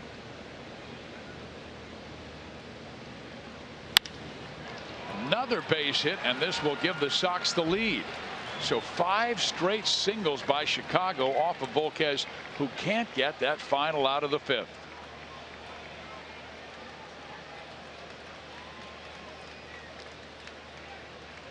And that will get the bullpen busy. Yep. It's on the outer half, but it was elevated. Morneau with a good piece of hitting there, just stayed inside the ball, tried to use that whole field there and put it in play. Didn't try to do too much with it. So the kid, the rookie Matt Strom, gets up. And he's warming up in a hurry. Got the righty Frazier right now, who's 0 for 2. And Volquez missing all over the place.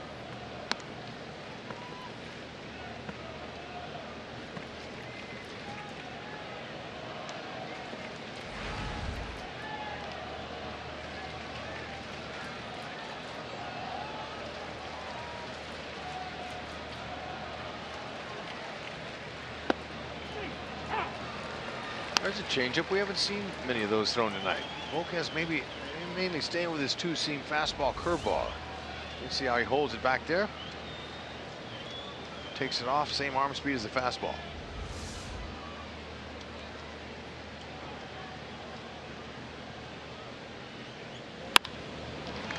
Line sharply to left. Gordon is there, makes the catch. Inning finally ends, but a rough one for Edinson Volquez. After 2 out, 5 straight singles, and Chicago is now in front 4-3.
with a 4-3 lead. Melky Cabrera was the one who got that offense really started with that hit that drew them to within 1, and then another single by Eaton, another by Abreu and Morneau, and Chicago now in front.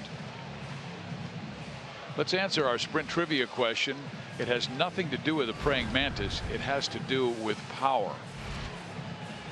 Name the top 5 father and son home run duos in order in Major League history. Okay, we got Bonds, we got the Griffeys, we got the Fielders. And that's 1, 2, 3. Okay, and then we need 4 and 5. Now the Alous are in there somewhere. I think Alous might be 5th. Oh, no, they're 4th. 4th. Or are they 4th? Okay. Yep, and then we're missing 5th. The 5th father-son. We got until one more out to get it.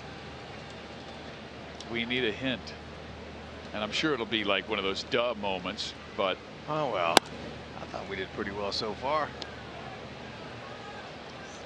Paulo Orlando, he's 1 for 2 with a double, a run scored in the first, and then he struck out swinging in the third. Now opening the 5th, Orlando, Cuthbert, and Kane. Whoa! How about a little more pine tar on that bat? Pretty good bat toss there.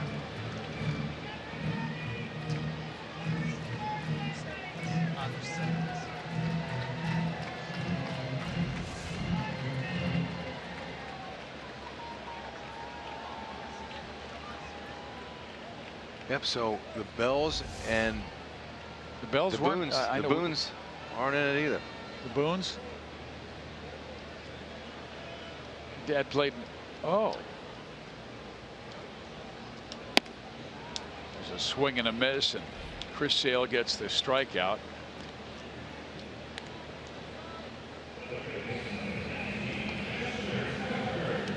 Tony, I didn't think Eduardo hit that many. I was going to guess the Perez's, but I didn't think.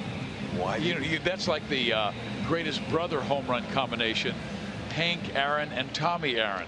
Well, we just like to throw names out and hope that they stick. Yeah, you're right. Our bad. I'm sorry, I blew up. 4 out of 5. Okay, now you give Sale a lead. We'll see him start executing his pitches. He has 5 strikeouts now, and Cuthbert 2 for 2. Chesler pops it up near first base is Abreu. 2 out.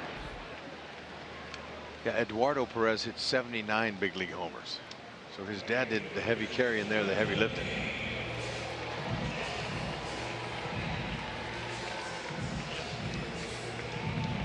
Lorenzo Cain doubled and scored in that 2-run third inning.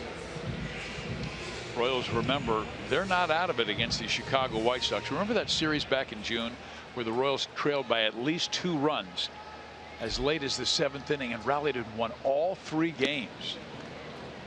Yeah, there's nobody panicking in that Royals dugout, that's for sure. They know they can get to their bullpen. At least they have that last time the White Sox were here. And they have 3 of their top relievers on the disabled list in Zach Putnam, Jake Petrichka, Daniel Webb. So they're a little under 100%.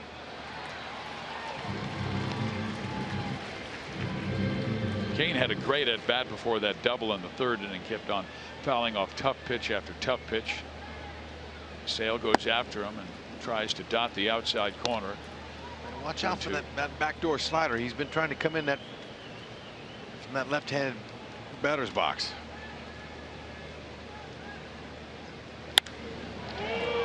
Center field. J.B. Shuck makes the catch.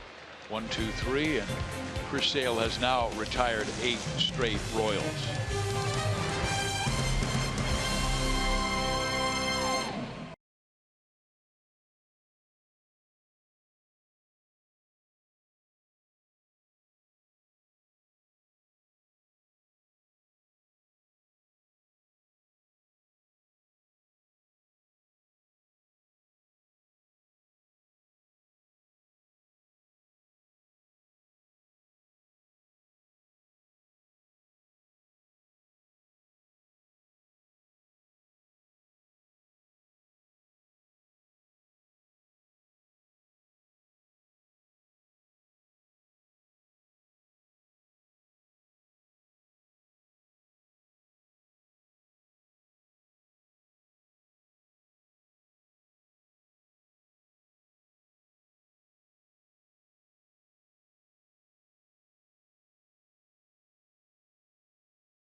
Orioles baseball is brought to you by Thoroughbred Ford. Ready for a great deal on a new Ford? Then it's time to go to Thoroughbred Ford.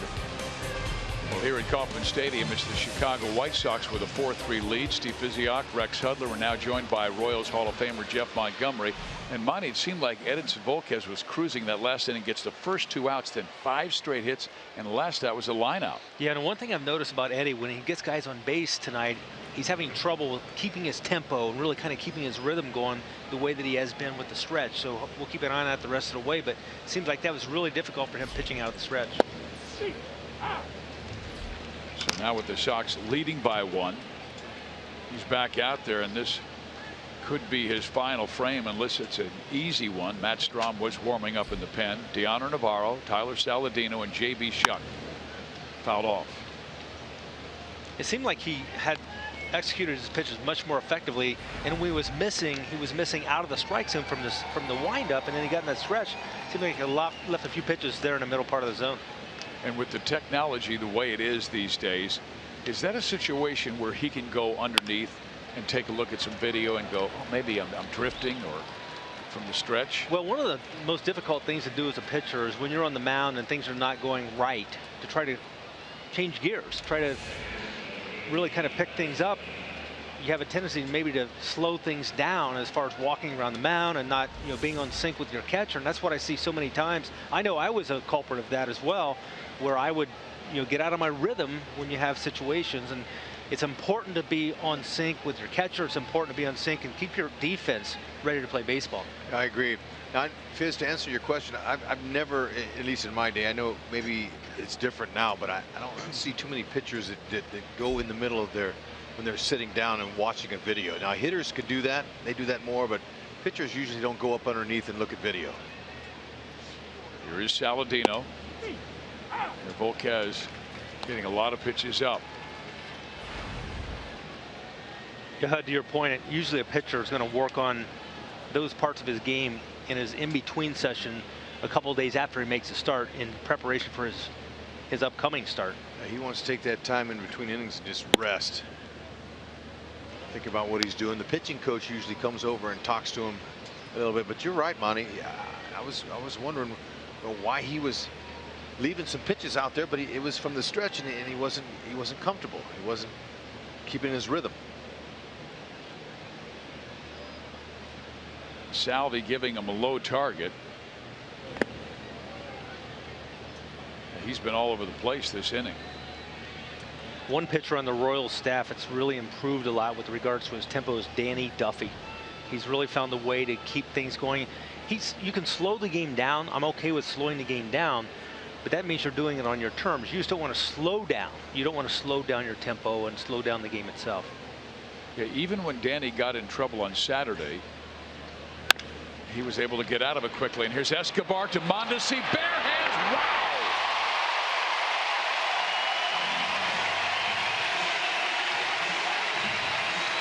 Wow. Wow, these guys, they are looking more and more comfortable every game out there together. And it all started tonight with Mondesi's great backhand flip over to Escobar, where they threw out Abreu. Now here, this is pretty easy. Glove to hand. They made it look easy. But you got to be able to give him that feed out over the base, and Escobar knew exactly where to shovel it out of that glove. That's a hat tipper. And that's why the key is keep the ball down, because these guys will make plays like that. Seems like Mondesi's been a real spark plug for this team in the short time he's been here. He really makes some things happen, not only with his bat, but here we're seeing on defense as well, bringing out the best in this defense. Yeah, but they had an idea that he would do that. He would bring energy to the team, and they know he's got great range and the bunting ability and all the things that we've witnessed. But the whole key was trying to find the right time to get him here. Yeah, I remember the best Keystone combination I ever saw was Vizquel and Alomar with the Cleveland Indians back in the 90s. And it seemed like if Vizquel made a great play, Alomar was hunting his own great play. And there's a base hit by Shuck to center field. So a 2-out knock.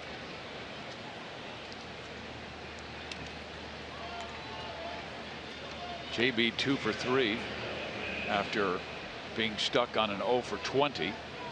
Dave Island I don't know how much longer that he can go with Eddie. You've got a right-hander right now in Tim Anderson, and Melky Cabrera and Adam Eaton are two lefties, with Strom warming up and ready in that KC bullpen. So Anderson might be his last man.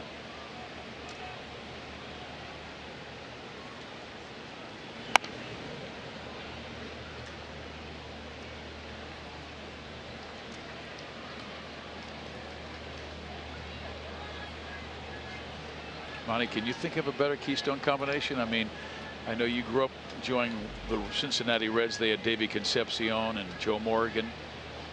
Big Red Machine era. Gosh, good question. I like Whitaker and Trammell. Great. Here in Kansas City, people always remember Freddie Patek and Frank White.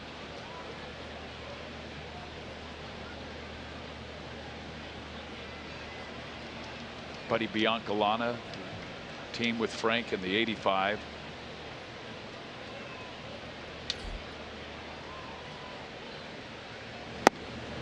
Good off speed. Kind of made me think a little bit about a combination we had for a few years here in Kansas City. Very underrated combination, but Greg Gagne and Chico Lynn. Chico Lynn, they were guys who just really had a knack for making spectacular plays, and I think they were very underrated, but they were really solid.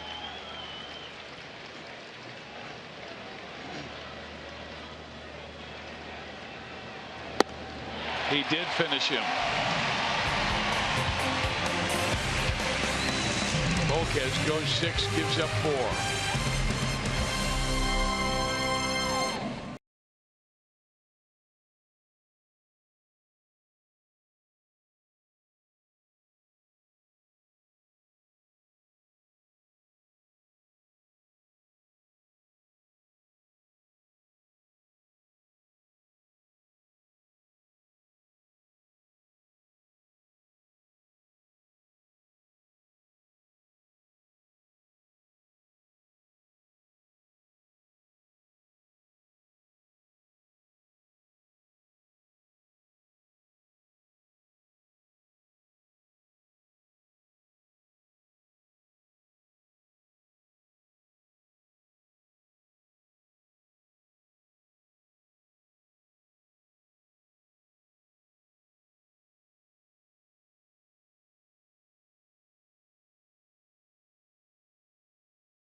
We're seeing the Royals get a piece of Chris Sale like they have his entire career. Ball is up. They're not missing it, especially early in the game. Alex Gordon, the lefties, they're all chipping in. Everything seems to be up and not down, and they're making him pay. Now, he's still got some way to go. Now, they've milked that pitch count. Sale's looking at an 85th pitch right there. They want to continue to tax him, get him out of that game, and see if they can jump right back on him again. Ventura's doing some coaching here. He's telling him to get that ball up, get that arm angle up. Hosmer with a grounder to Abreu. Sale will cover, and there's one out. The 6th inning, of course, is our Sonic Slam inning. Our contestant is Quentin Campbell from Belton, Missouri. The Royals hit a home run out of the park in this inning. Quentin will win $1,000. But if the Royals hit a grand slam out of the park, Quentin will win $25 grand from Sonic and the Royals. Sale has to go through Morales and Perez now after getting Hosmer out for the first time. But Monty, what have you seen the adjustments? Because he's retired 9 straight Royals now. Well, if you're going to get a pitcher like Sale, you got to get him early. Here we are looking 7 hits against Sale in the first few innings and got 3 runs on the board. But after a pitcher like this gets settled in, sometimes he's tough to get to. And they gave him the lead. I said when he gets the lead, he's going to be different now. He's going to use a little less velocity. He's going to start pitching a little bit more and concentrate on hitting his spots. Early, he's trying to blow guys away, you know, trying to get his game started with his 3 pitches, but hadn't seen a whole lot of changeups either from him. And his slider was up early. Now he's taking off a little less velocity, and he's got better command. Jumps ahead of Morales. 1 ball, 2 strikes. Next pitch will be his 90th. He's thrown as many as 120 pitches this year.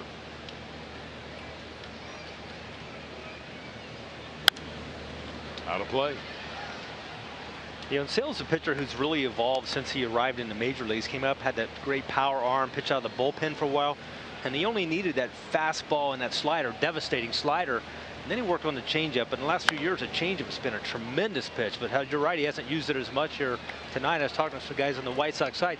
They said that's really been one of the things for him this year. Even though the changeup's been a really good pitch for him, he hasn't had the same separation in his fastball and his changeup, and it hasn't been as effective. Yeah, it's just 7 miles an hour separation fastball changeup this year. What would you like it to be? At least 10. Think of Kelvin Herrera, 98 and 88. 11% changeup. On the year, it's been 15%. And he's usually, his season is 60% fastball. Tonight, 70. Is that just where he feels like he has better command of that pitch? Well, I think he feels like it's a pitch he can get these hitters out with. Especially up. Tried a 3-2 slider there. Well, a lefty, Brett Cecil, made a mistake to Kendris on Sunday, and he hammered it almost 460 feet. Boy, and I'm telling you, what a breath of fresh air it was for the pitchers. You know, the pitchers didn't, the back end of that bullpen didn't have to have any stressful innings against the Blue Jays there towards the end. Big lift.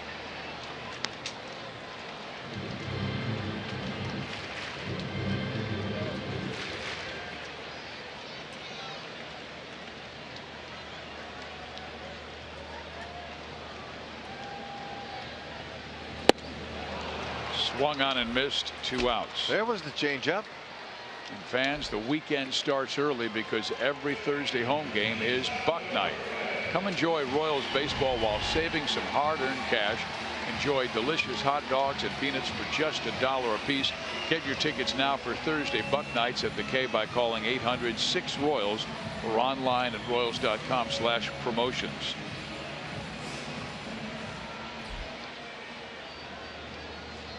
I love the condiment race, particularly with the kids that they do on Sundays. But once again, they put the best athletes in relish.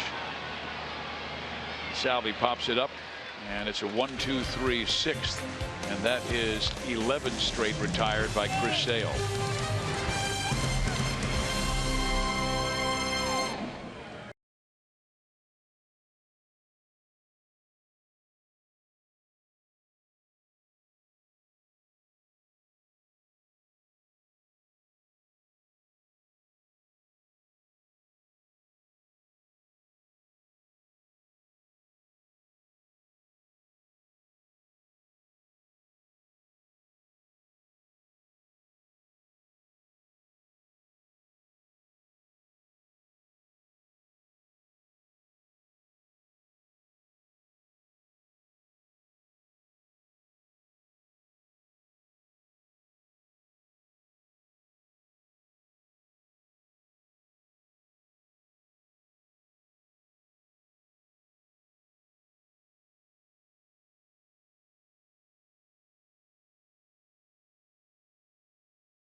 retired 11 in a row. Royals will need to get to him. Panera takes us around the league. Texas knocks off Colorado 7-5. Cleveland able to hang on for a 3-1 win.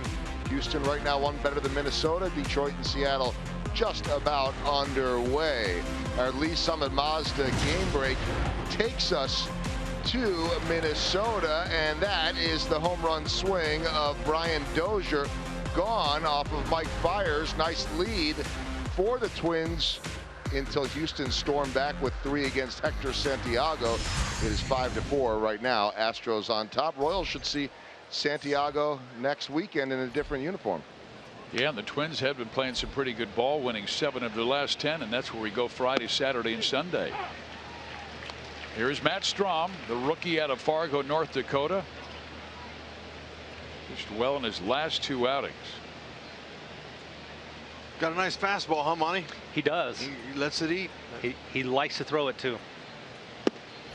It doesn't matter when you can locate it like that. Yeah, righties or lefties, he challenges hitters, and that's one of the things that Ned likes about him.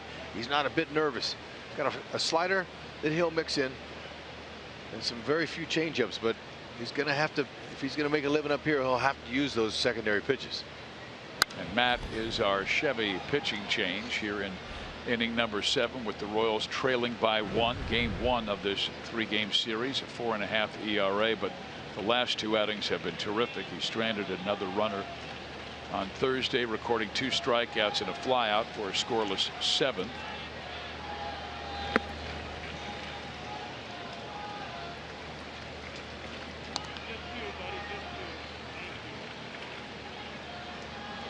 He has struck out 4 of the last 6 hitters he's faced.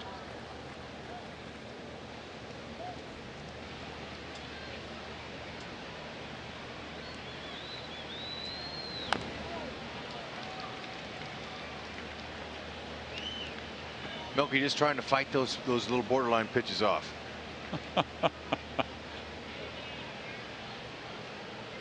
He was out of the batter's box and he jumped back in as if Strahm was going to quick pitch him with him out of the box. Well, I think Tim Timmons told him to get in the box.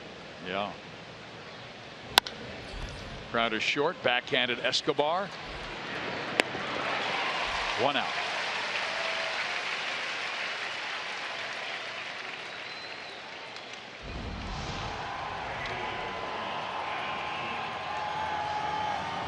Guys, the other day I was asked to make a comparison with Matt Strahm. Who does he remind you of? And I said Chris Sale. He's a tall lefty. He doesn't come completely over top. If you notice, his arm angle is pretty similar, maybe not quite as low as what Chris Sale's is, but he's got that nice fastball. He likes to use it. So we'll see how it plays out. And a little arms and legs coming at you too. That's good comparable. You don't find many tall lefties you can throw in the mid to upper 90s. See, watch his arm angle. It's not what you call like an over top. It's kind of out on the side a little bit, just like Chris Sale. Yeah. Yeah, the Royals really like what they've seen. They wanted to limit his innings, and that's why they moved him from the rotation to the bullpen. And he got the promotion with the injuries that the Royals have suffered to Davis and Hochevar. That presents opportunities, and Strahm looks like he wants to seize a spot out there in that bullpen. Boy, it was delightful seeing his family down at Tropicana Field in St. Pete, and then him responding and pitching so well. And on his father's birthday, his big old dad, Tim, could not speak. He was so choked up watching his son compete and perform so well. And there's a great slider. Strikes out Eaton. One thing I like about Strahm's situation is a lot of pitchers who are starting pitchers in the minor leagues, they come to the big leagues and are expected to perform as a starting pitcher immediately. And you go back, Hud, I mean, 15, 20 years ago, when players were promoted to the big leagues, generally they would start in the bullpen. They would learn how to pitch in the major leagues as a relief pitcher, then eventually be rewarded with an opportunity as a starting pitcher. And Matt Strahm kind of reached his innings limit as a starting pitcher in the minor leagues. They put him in the bullpen, kind of expecting to maybe have to use him as a reliever here in Kansas City, and sure enough, it's playing out that way. And his changeup is his 3rd best pitch, but he said as the last few years have progressed, he's feeling more and more comfortable throwing that pitch, and he'll need it as a starter. There's Abreu, who singled to tie the game in the 3-run fifth.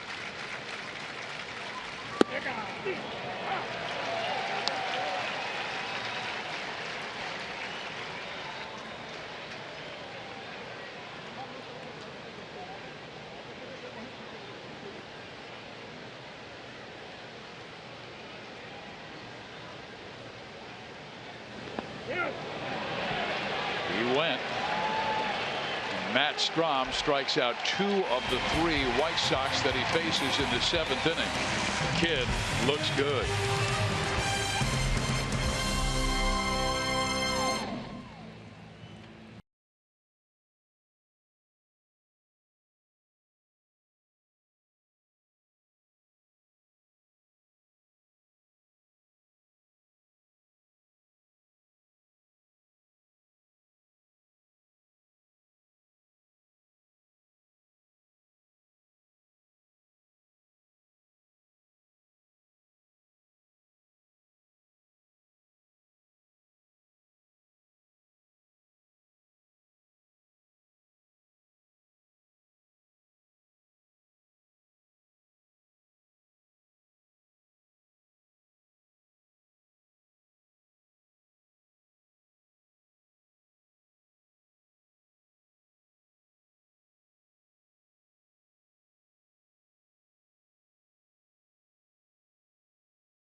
The 7th inning, and fans, get closer to the action at the K with our Royals Memories program. Choose between a variety of great opportunities such as a photo on the field, watching batting practice, and delivering the game ball. And every experience is available to be purchased each game exclusively through the MLB.com Ballpark app. Don't download the Ballpark app, pick upgrades, and select a once-in-a-lifetime experience you'll cherish forever. Sale has retired 11 straight Royals, now facing bottom of the order Gordon Escobar Mondesi.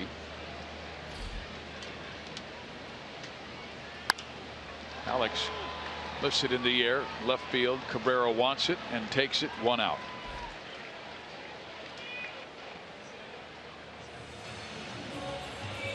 With Sale getting up close to 100 pitches, it's kind of hopeful the Royals might be a little more selective at the plate. Last couple batters went the first pitch. Yep. Salvi, then Gordon.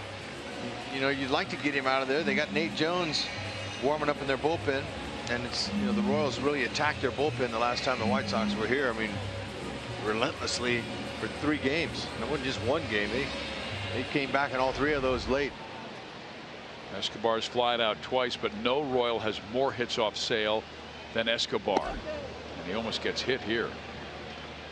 He has 22 hits in his career against Chris.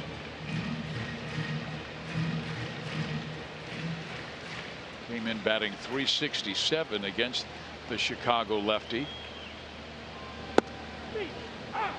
1-1.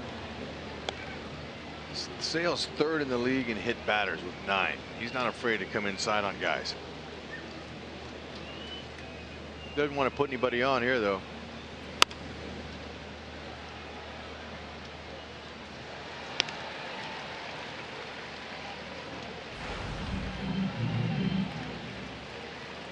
That's pretty impressive. Got to get them early if you're going to get them. We're hopeful the 3 runs early might be the ticket tonight, but unfortunately need some more.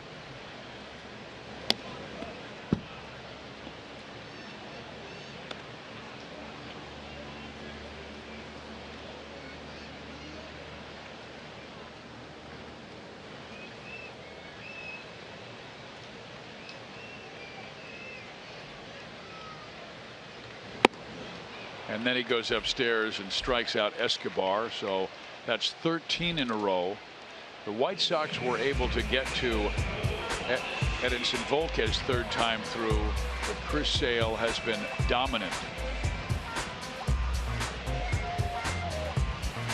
Yeah, that is very impressive.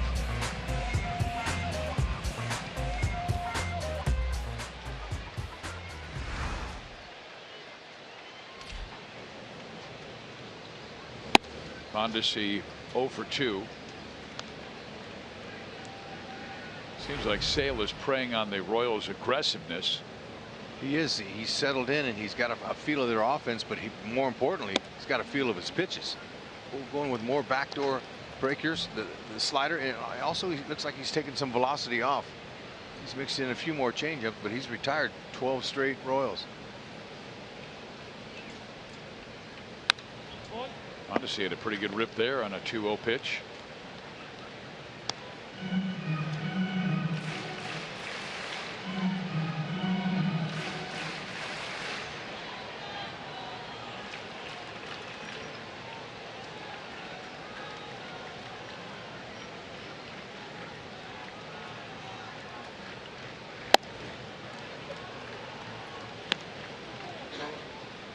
The Royals just can't lay off that high fastball. Yeah, you can't pull it either. It's up and away.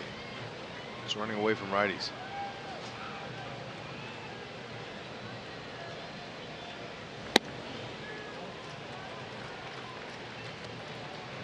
Struck out Escobar on a high fastball that was not a strike.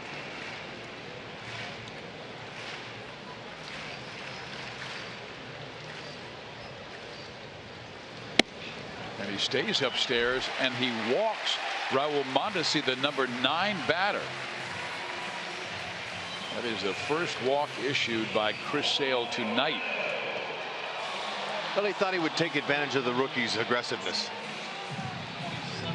Not sure what that'll do as far as getting Sale out of the game, but you got to tip your cap to Mondesi for a really nice plate appearance and adding some pitches to that total. So Mondesi, who has stolen 2 bases this year, and that was his first walk as a big leaguer.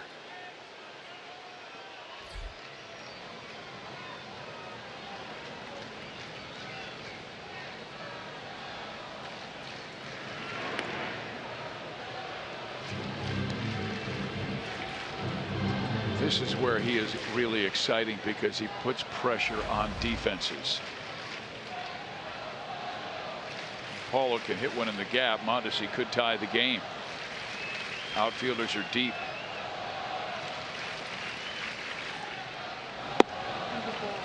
Paulo, he loves left-handers coming in tonight at 372. 2 out of his 3 homers against southpaws. That double he hit to lead off the game and ended up scoring was a slider that was out over the middle of the plate.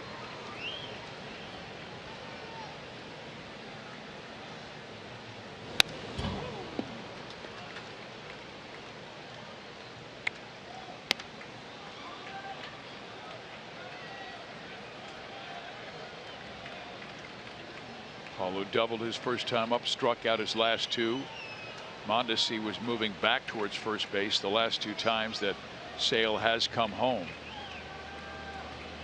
Is he a guy, Hud, you want to go first movement? Yep. You're going to go right when he lifts up his foot. It's time to do it. 2-1. Navarro just 5 for 37 throwing out base stealers this year.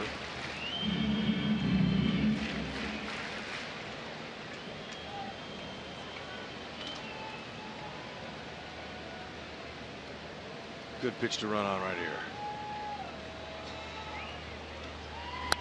Didn't go. He's 1.36 seconds home from when he starts his windup or his from set to the catcher's glove. And you can steal a base, or a guy with Mondesi's speed with that time. That's a comfortable time for him. Anything under 1.3 makes it difficult.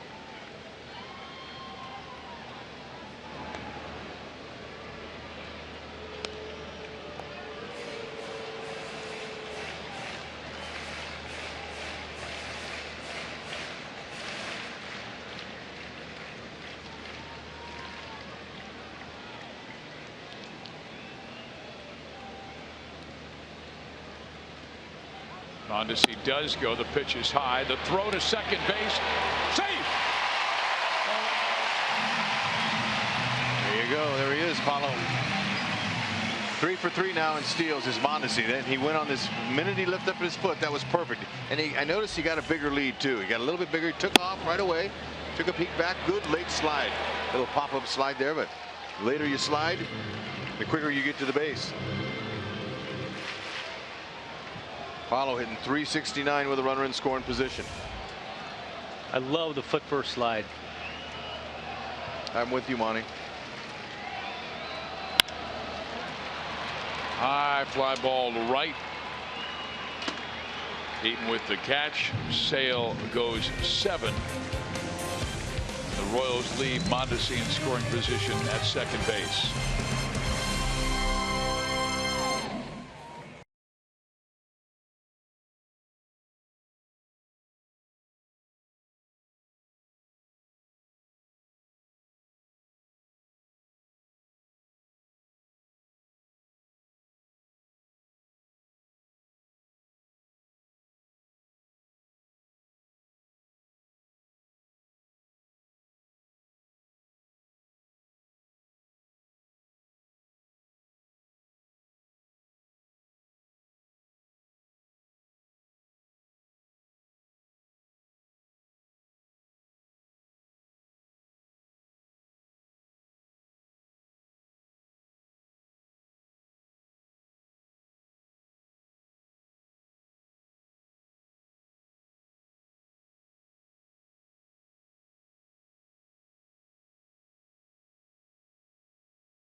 Game summary. The White Sox with a 4-3 lead. Sale is terrific.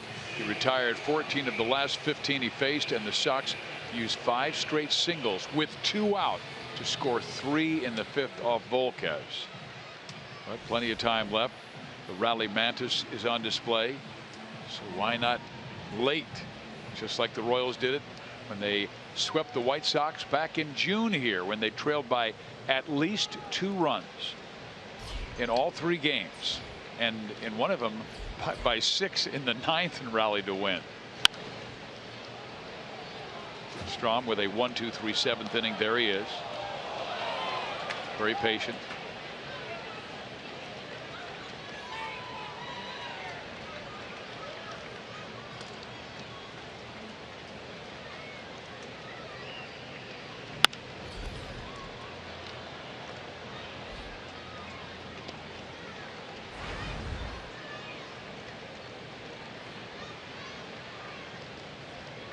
A lot that Matt Strom can do right here. Lefty on lefty. He's got a nice slider he can put him away with. Just does loft one into left center field, much like he did back in inning number 5. He stayed with his fastball. Too good a pitch there. 0-2. A reminder, we've got baseball for you tomorrow at 6:30. It'll be Jose Quintana pitching for the White Sox. Ian Kennedy going for KC. Frazier and Hosmer are 2 of the hitting stars.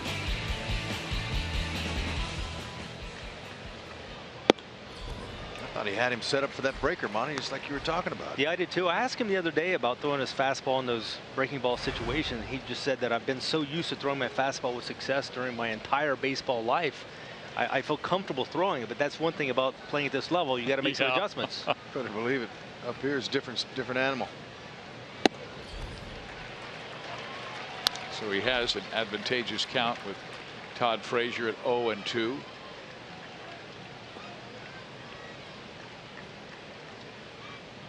Frazier 0 for 3.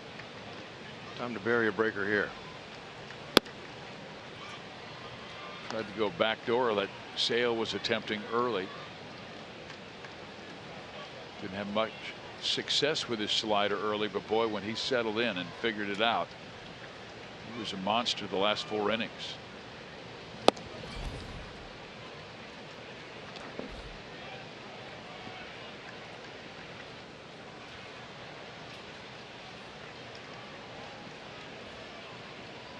Strom hasn't been asked to go multiple innings. About that, 97 miles an hour, and he blows it by Todd Frazier for his 3rd strikeout. Yeah, better location on this fastball. It's going to be up and in. That's a tough pitch for a right-hander to handle. Sure is. That's a great spot there. Now the 0-2 to Morneau was right over the middle. Let him get extended. You let him get extended, they do a little bit of the work for them. Deanna Navarro batting from the right side.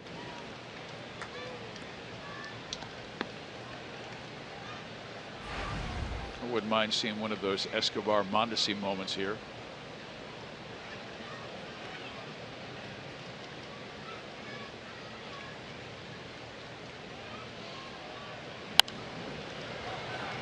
MLB.TV Premium is the #1 live streaming sports service, and you can watch every out-of-market game live in HD at home, in the office, or on the go. Get real-time highlights, live look-ins, and so much more. Visit MLB.TV for details.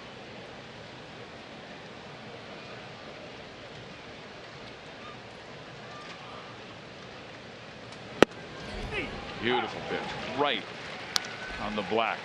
95.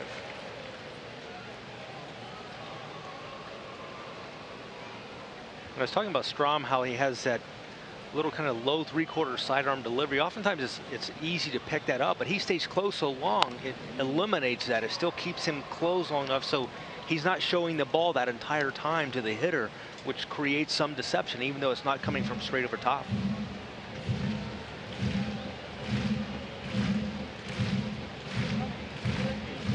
That's a good spot for that slider there. If Navarro didn't swing it, that might have hit him.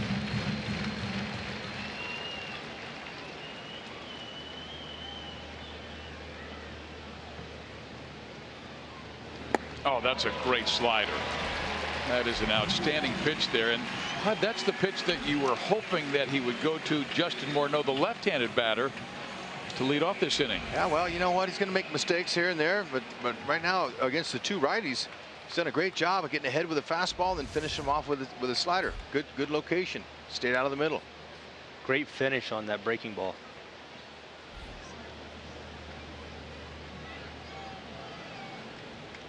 Now the righty Saladino. Strike 1.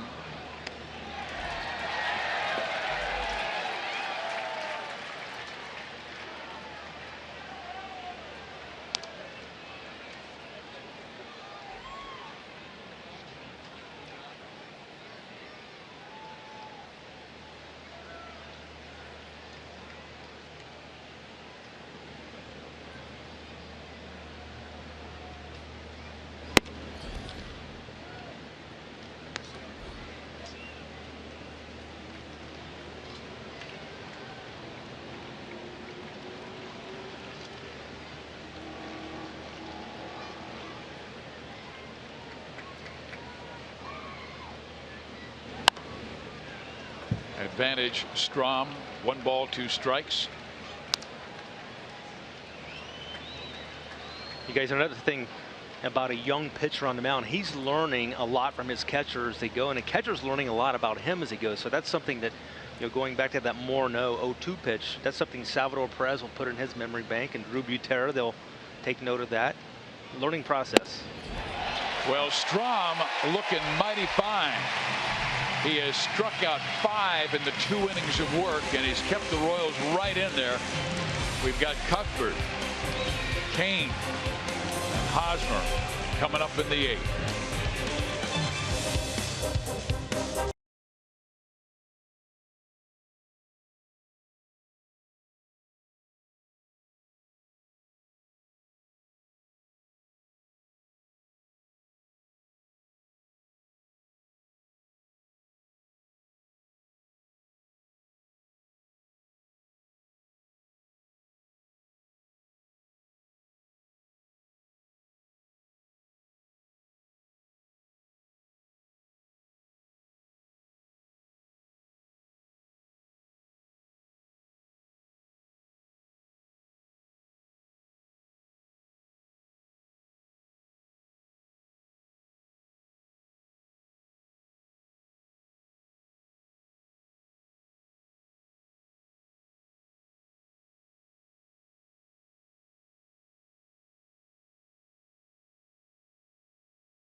Did just fine as he struck out 5 of the 6 outs that he recorded. Only 1 man got a hit off of him. And now the 8th inning guy for Chicago comes on. But Chicago's bullpen last time out, HUD, against Kansas City, May 27th to the 29th. Very bad. Yep, we 14 earned runs. Yeah, how about that? That's a lot. Look at that ERA. 19.89, man. That's astronomical. See if they can put a little finish here. And one of those pitchers that was a part of that is pitching right now in Nate Jones. Boy, he has really been good lately. 2.34 ERA in 51 games this year. Yep, he's starting out open. Look like he's making some adjustments here the way he starts. Open. Comes in, kind of holds that ball out there before he delivers it. He's got a good fastball. He'll go mid to upper 90s, cuts the fastball, slider change. Pitching really well lately, allowing just 5 earned runs his last 30 1/3. That's a 1.48 outstanding ERA. Well struck ball, but Saladino will throw out Cuthbert. This copyrighted telecast is presented by the authority of the Kansas City Royals and may not be reproduced or retransmitted in any form, and the accounts and descriptions of this game may not be disseminated without the express written consent of the Kansas City Royals. Had him played just right. Hit the ball hard.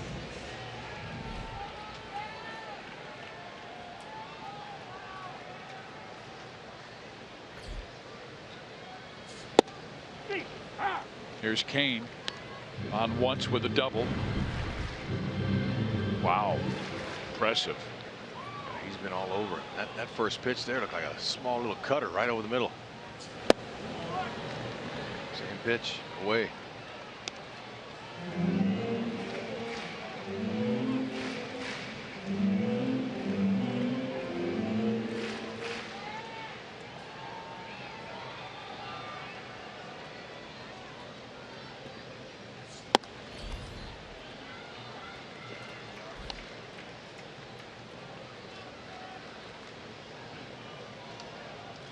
Part of the scouting report on the Royals is go after him with high fastballs.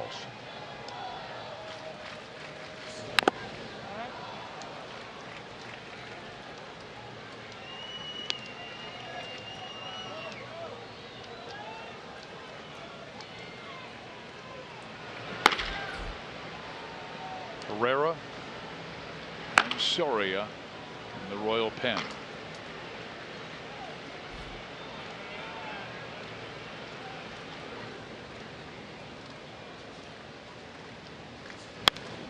Fouled off. White Sox, they're used to these close games. 61 of their 111 games this season have been decided by 1 or 2 runs. So they're used to this.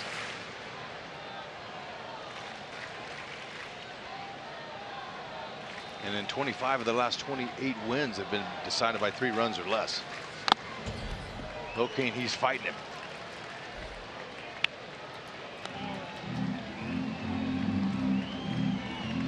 Foul off those borderline pitches till he gives you one right down the middle.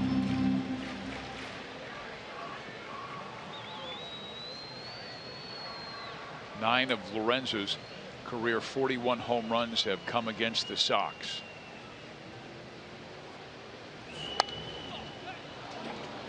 Better. He's not happy about that. He knows he could have handled that one.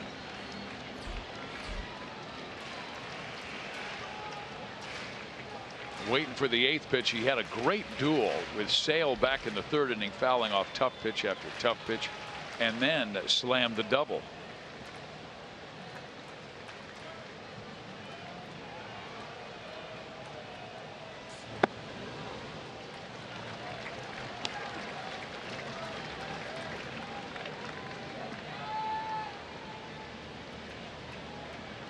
So Lorenzo will see a 9th pitch from Jones.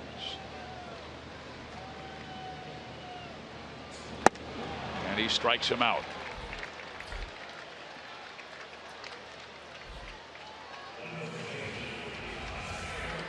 If he stayed with the slider and he was off the plate with it, took advantage of Lorenzo Kane in swing mode.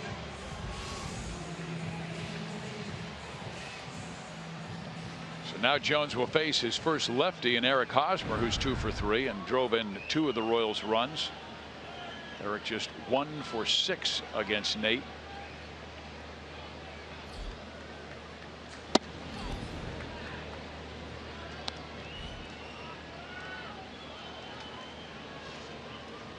Hosmer had Kansas City's last hit back in the 3rd inning, that 2-run single. Staying with the heater on him. In the air, left side, Cabrera still chasing it near the foul line, and he will make the catch, and Jones gets the Royals 1-2-3. Here comes Joaquin Soria.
Royals baseball is brought to you by Dodge.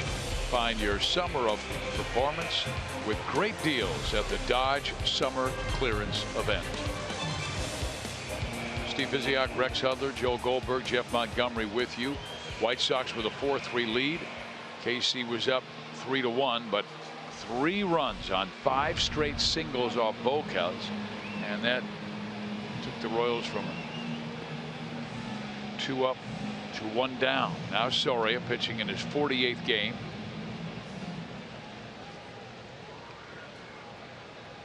He's facing Shuck, Anderson, Cabrera. Shuck 2 for 3. Joaquin's got a 4-pitch mix: fastball, slider, big slow curveball, changeup. Velocity's been 90 to 95 this season.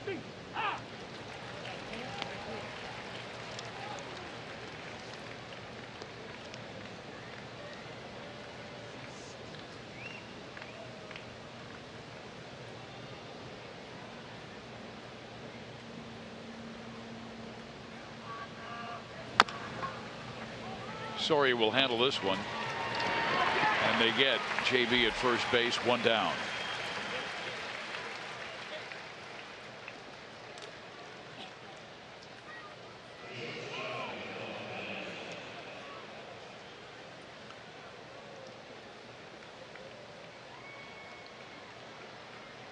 Anderson grounded out in the first, had a very good sacrifice in the 3rd, and then started the rally against Volquez in the 5th inning with 2 out.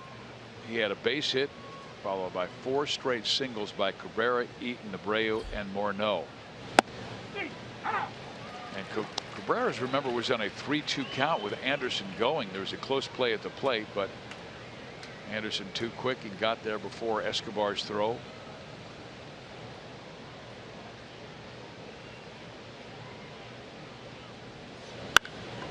Curveball hit in the air, center field. Paulo back. 2 outs.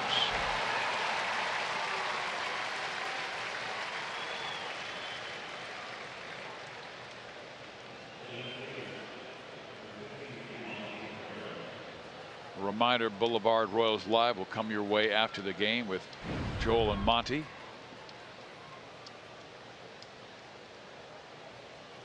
Royals will have in the bottom of the 9th inning Kendrys Morales, Salvador Perez, and Alex Gordon.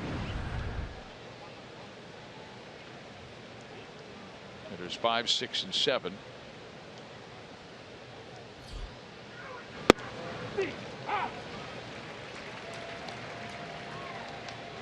And they will likely be facing Dave Robertson, their closer. Robertson had that meltdown against the Royals, a very good closer, but he was the guy who was called on to protect a 6-run lead and could not. The Royals rallied to win that late May thrilling weekend.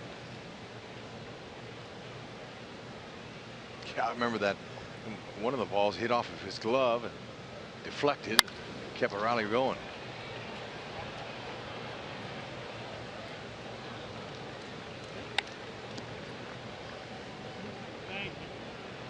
You know how when that snowball gets rolling down the hill and it's just too big and heavy and there's no way you can stop it? That's the way it was for Chicago that entire weekend. It was. The Royals were that snowball. Soria, good job. 1, 2, 3, 9th. Here we go. Bottom of the 9th inning. Morales, Perez, Gordon coming up.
Raleigh Mantis ready to bring home a Royal victory here tonight. Well, it was successful the last 2 after scoring 3 runs or less in 9 straight games. The Royals scored 11 runs and 2 wins over a very good Toronto team, but they'll have to do it against an excellent relief pitcher in Dave Robertson. 27 saves. That's 3rd most in the league. Converted his 27th on Saturday. And his ERA is up there around 4, though. There's been some other teams that have gotten to him. 23 walks to 51 strikeouts. Morales, switch hitter, batting from the left side. Robertson tough against lefties. He's held lefties to a 194 average during his entire career with the Yankees and Chicago. Fouled off. 90 to 95 is the velocity on his fastball, curveball, and he'll go to the changeup if he needs it.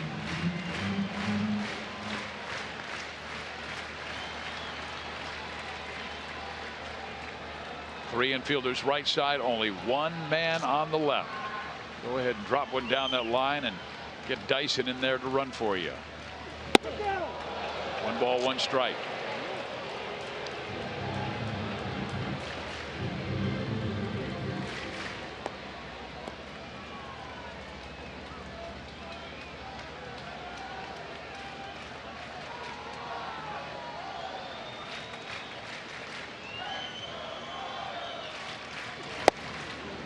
Tight 2-1. He's had some cutting action right there.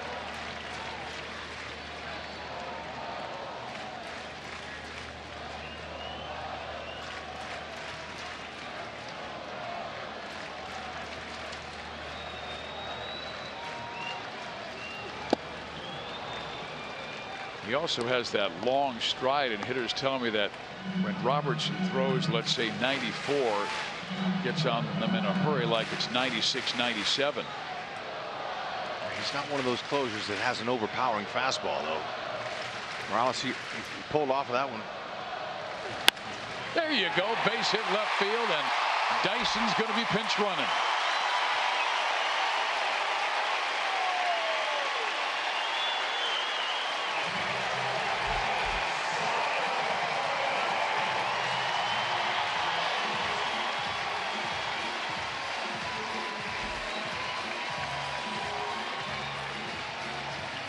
Dyson, he should be going early in the count. He's got 16 steals. He's been caught 5 times. Navarro's had some issues. Mondesi ripped off a bag tonight, his 3rd. And he hasn't had many good throws down there. So this is going to be an opportunity to get him in scoring position, but you got to get him in.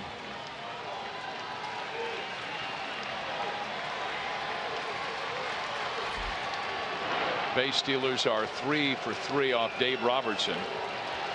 And like you said, Hud, you want him going early in the count to take that double play away from Chicago. That's right. You know, he's got the ability to steal. All he's got to do is make sure he goes home.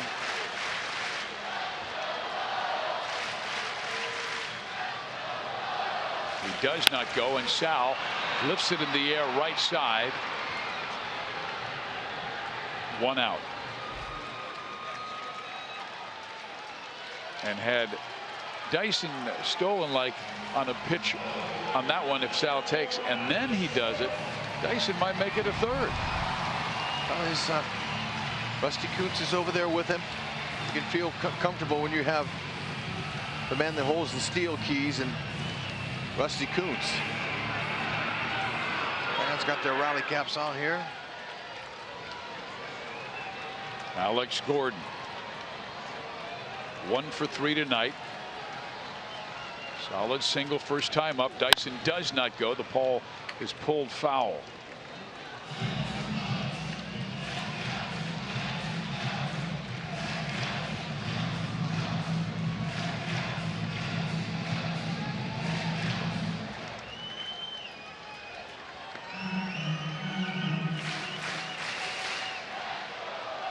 Rally glove on.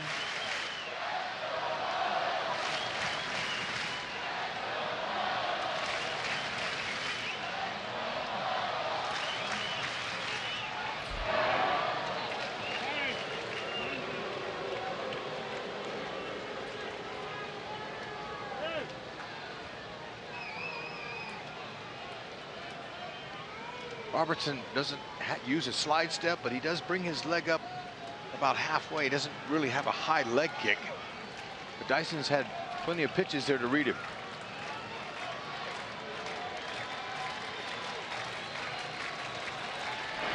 Chase him back again.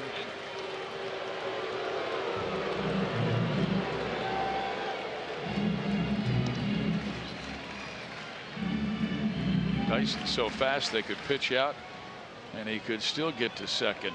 Sure he could. Safely. He gets a good initial lead. Because he's so quick out of the starting blocks. Usually gets that huge lead. Yep, staying inside that base is good. Pitcher, it looks like he's a little closer than he really is, and it's a straight line to second. He goes. Pitch taken. Throw to second.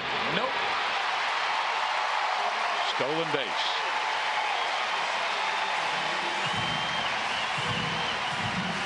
'17th leads the Royals.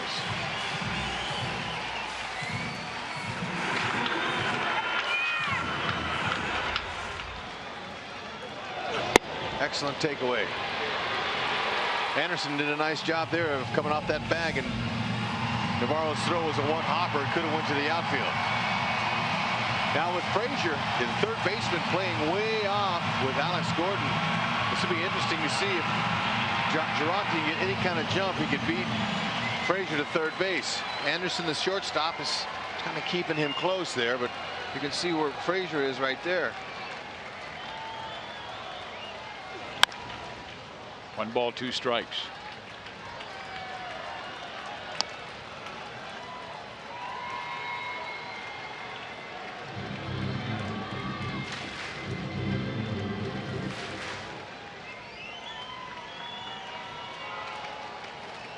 Girard looking around. There's one out.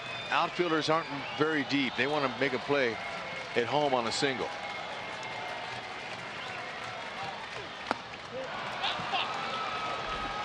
And Alex fouls it into the glove for a strikeout, and the second out of the 9th inning. It's 3 strikeouts for Alex tonight. Went with a big hook. Good location. He finished it out of the zone. It's okay. We got one more guy. One more out. Let's see. Talked about the outfielders playing shallow. Adam Eaton with 16 outfield assists in right. Melky Cabrera has 9 in left. JB Shuck has 4 from center field.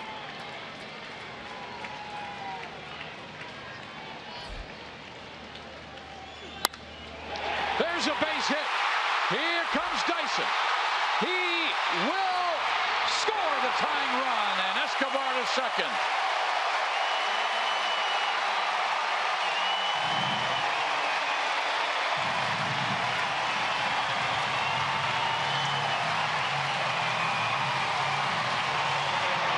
That's exactly why you have Girard Dyson in that dugout. And Raleigh, you're helping your team.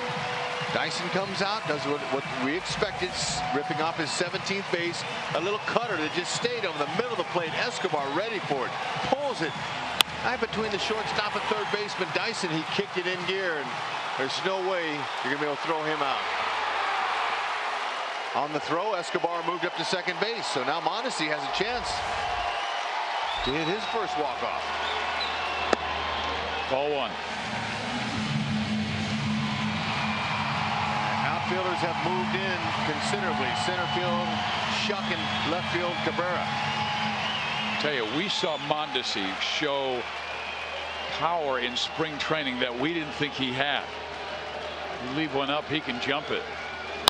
And he hits it to right field here, and Eaton going back. He will get there, make the catch. That will end the 9th, but we'll go to extras. Escobar with the game-tying hit. 4-4 our score. Robertson with his 5th blown save.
This is our Ram drive of the game.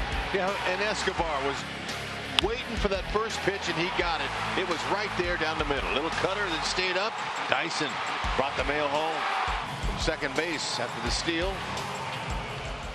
Extra innings are presented by Jack Link's Beef Jerky all season long. Jack Link's Beef Jerky, feed your wild side. Here's our game summary. Escobar with that game-tying hit, 2 out in the 9th inning. The Royals have not lost in extra innings this year. And Kelvin Herrera comes out of the bullpen, and he'll face the heart of the order. 3, 4, 5 hitters: Eaton, Abreu, Morneau. Escobar's done a nice job, or excuse me, Herrera, 1.63 ERA. First pitch. 1 out, just barely. Good hustle by Eaton. But Escobar with that 70 arm just did barely get him out.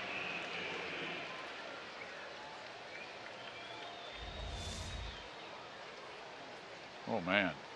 Yep. You know what, Escobar, he knows just how much time he has. And you know, you mentioned 70. That's on the scouting scale, 80 being the best. And he knows exactly how much time he has depending on how hard the ball's hit and the runner. So important that you know the runner's speed. The power of Abreu. Strike 1. Upper 90s, 98, change up at 88. He'll mix in some sliders.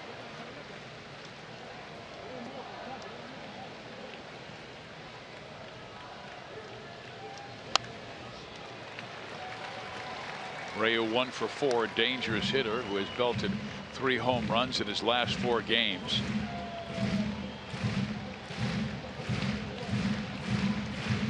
But advantage Herrera.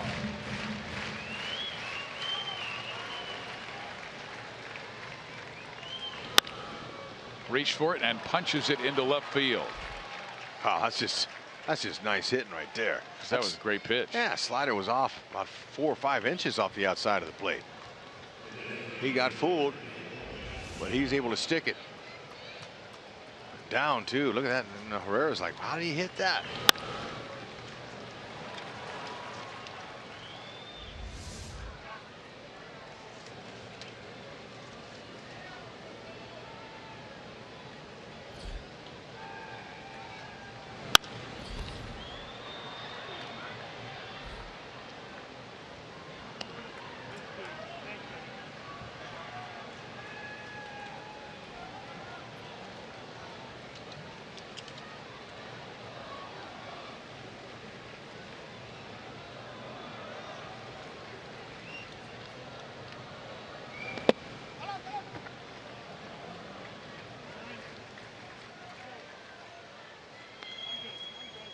Not sure who that hit off of.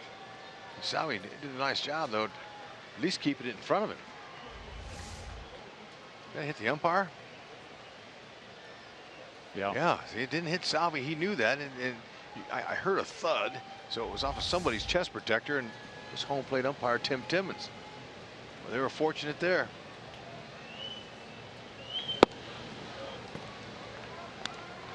Morneau has done a good job taking that pitch away from him and just lining it to the opposite field.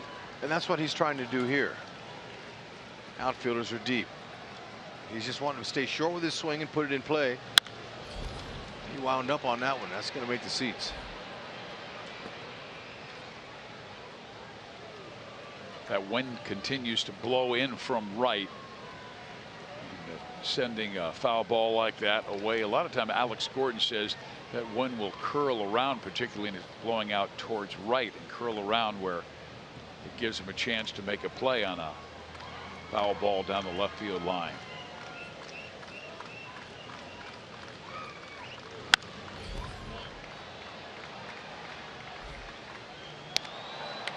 Changeup. Sure what that was. I think it was a heater. No, I was thinking about the next pitch being a changeup after that last fastball. Yeah, it's possible. He's got a great one. When he's on with that change, it feathers away on the outside part of the plate. Gosh, how about this, Morneau? Those are 2 unbelievable at bats. Great pitches by Herrera, both well below the strike zone, and Abreu singles, and now Morneau singles.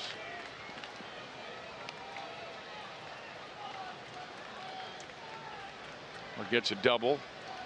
Yeah, I mean, he picked that one off his shoe tops. Oh my gosh. Yeah, that's two of those sliders. Those sliders, maybe that's not the choice, even though they've been located rather well. That's designed for a swing and miss. White Sox, they're not missing it. That's his first 4-hit game this year. Sometimes it's skill, sometimes it's fortune. That was fortune. And they're going to get him out of there and bring on Sanchez to pinch run. And this is where Herrera needs the strikeout, and Frazier strikes out a lot.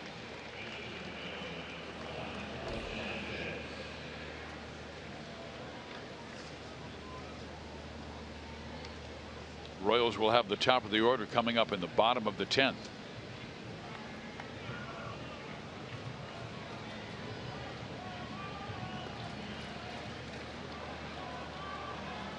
Frazier 1 for 1 in his career against Kelvin Herrera.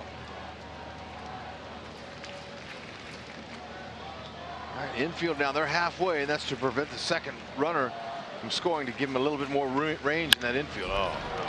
And that is belted high and deep, and the first pitch 3-run home run, and the Royals are down 7-4 on one pitch.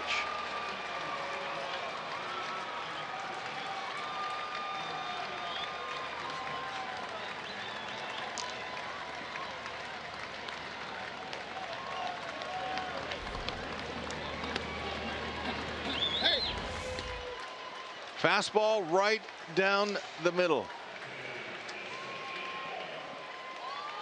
to a guy who's tearing it up. 31st homer. Let Herrera supply the power. He just put the bat head on it, and just like that, White Sox bouncing back. So the slider, even though those pitches were in very tough places for a hitter to hit him, he didn't use that slider all that much last year, and it's a complementary pitch to the other ones, but really he only needs that fastball changeup, is in my opinion. I've talked to Dave Island about the slider. I know Kelvin, he's getting a little bit happy with that slider at times, but those pitches shouldn't have been hit, that's for sure. I'll be honest with you. The hits by Abreu and Morneau were incredible. Well, sure they were. Those were great location. I mean, as a pitcher goes, you go, hey, I threw it where I wanted to. No, those are waste pitches. I mean, that's exactly what he threw them for. But Morneau took one off the shoe tops. But it's about the less velocity. It's the spin. It's to see it, that they can see it. Now they know it's coming, and they're committed to swing on it. Now, there's no way in the world you're expecting Abreu to swing that far off the plate and get a booty knock like that. You know, your power hitter. And Morneau, he's just hot on the firecracker. It's his first 4-hit game of the year, and that Salvi was catching that on the ground.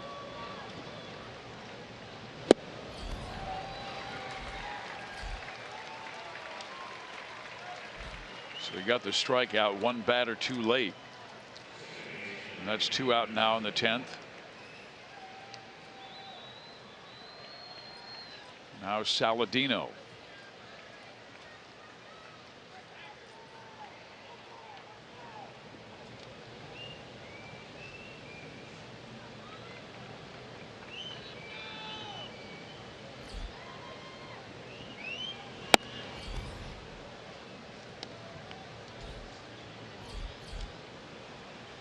Jacob Turner started to warm in the Chicago bullpen. The closer Dave Robertson, he's a 1-inning guy. Ground ball short. Escobar, quick toss. That's another great play by Esky. But Todd Frazier goes deep. The Royals need 3 to tie.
In game one of this 3-game series, he blasted a home run with an out in the 10th inning, a 3-run shot.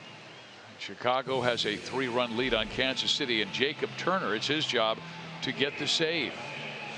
He has a rather high ERA. I think anytime you're over 11, that's a bad ERA. Well, he's had a hard time getting started here just in his 6th game. 341 average against, that's for sure. But now he goes 90 to 96 with his fastball, curveball. He's just a 2-pitch guy, 6'5", 210, has a good arm, has a nice angle that he developed. And his job is just to stay down, throw strikes, put the pressure. They had him down in AAA until they suffered all of the injuries to Putnam, Petrichka, Webb. So now Jacob Turner out of St. Charles, Missouri, called up.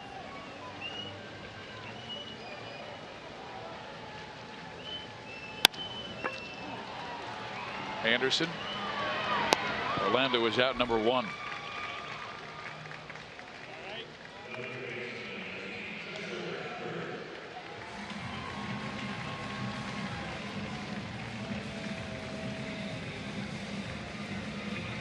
Cuthbert 2 for 4, a pair of singles in the 1st and 3rd off Sale. After that, a pop up and ground out.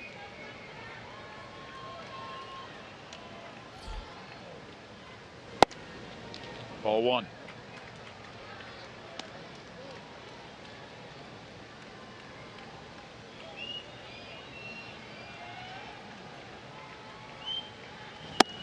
Away. 2-0. Rally caps on.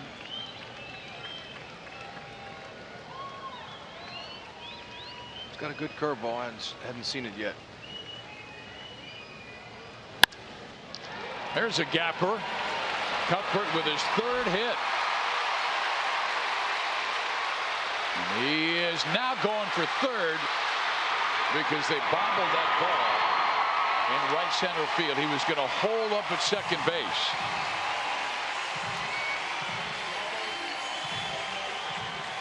Goes as a double and an error on the center fielder Shuck. Cuthbert, great swing there. That ball's right in the middle of the plate. Didn't try to pull it. Again, staying in the large part of the field, leveraging his lower half, trusting his hands and guiding it out there. Shuck thought he had it. Cuthbert slowed down and then he just kept going. Royals need to get one more man on. Now Cuthbert will score, but Saladino throws out Lorenzo. So the Royals down to their final out, trailing by 2.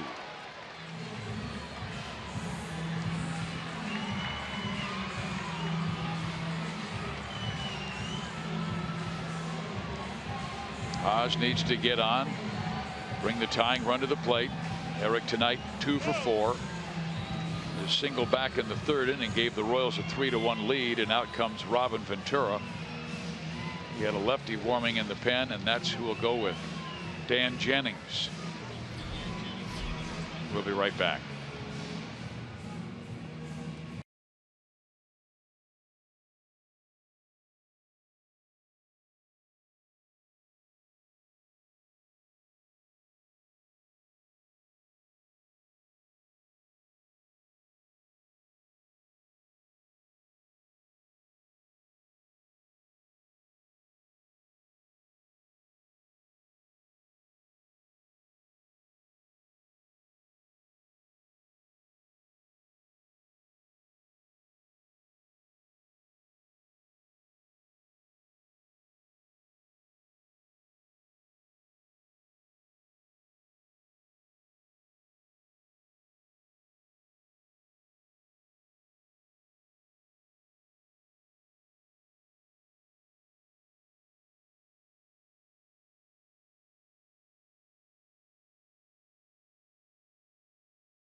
the rally mantis knows the Royals need to get one man on. So patient. Zen Mantis. Dan Jennings, tough on lefties. Overall, a 1.96 ERA. He has limited left-handers to a 200 batting average this year, and he'll face a tough lefty in Eric Hosmer. 89 and 94, and he's got a really good slider. Haas, he looking fastball, maybe early. Just depends on what Navarro wants to throw. He wants to put down there.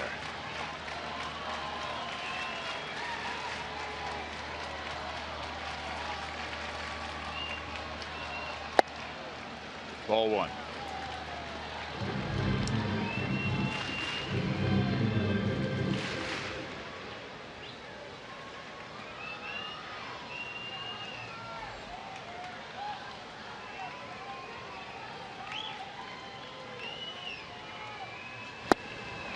One ball, one strike, and there's that slider you talked about. That's his best pitch. He's allowed just 4 runs in his last 25 games.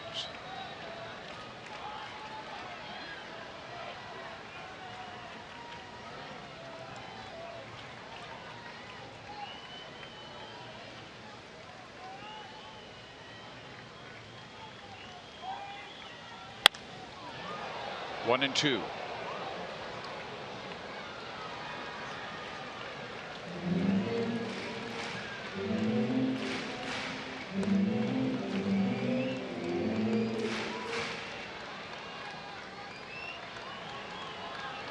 Haas a little bit tardy on that fastball here. He knows the slider could be coming.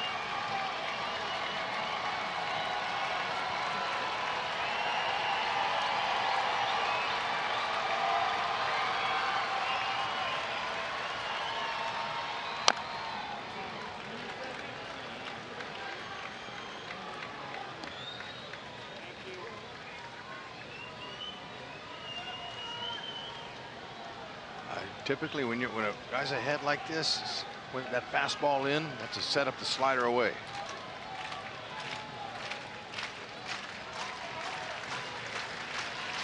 Hosmer did such a nice job on Chris Sale tonight, keeping that front shoulder in. See if he can do it here.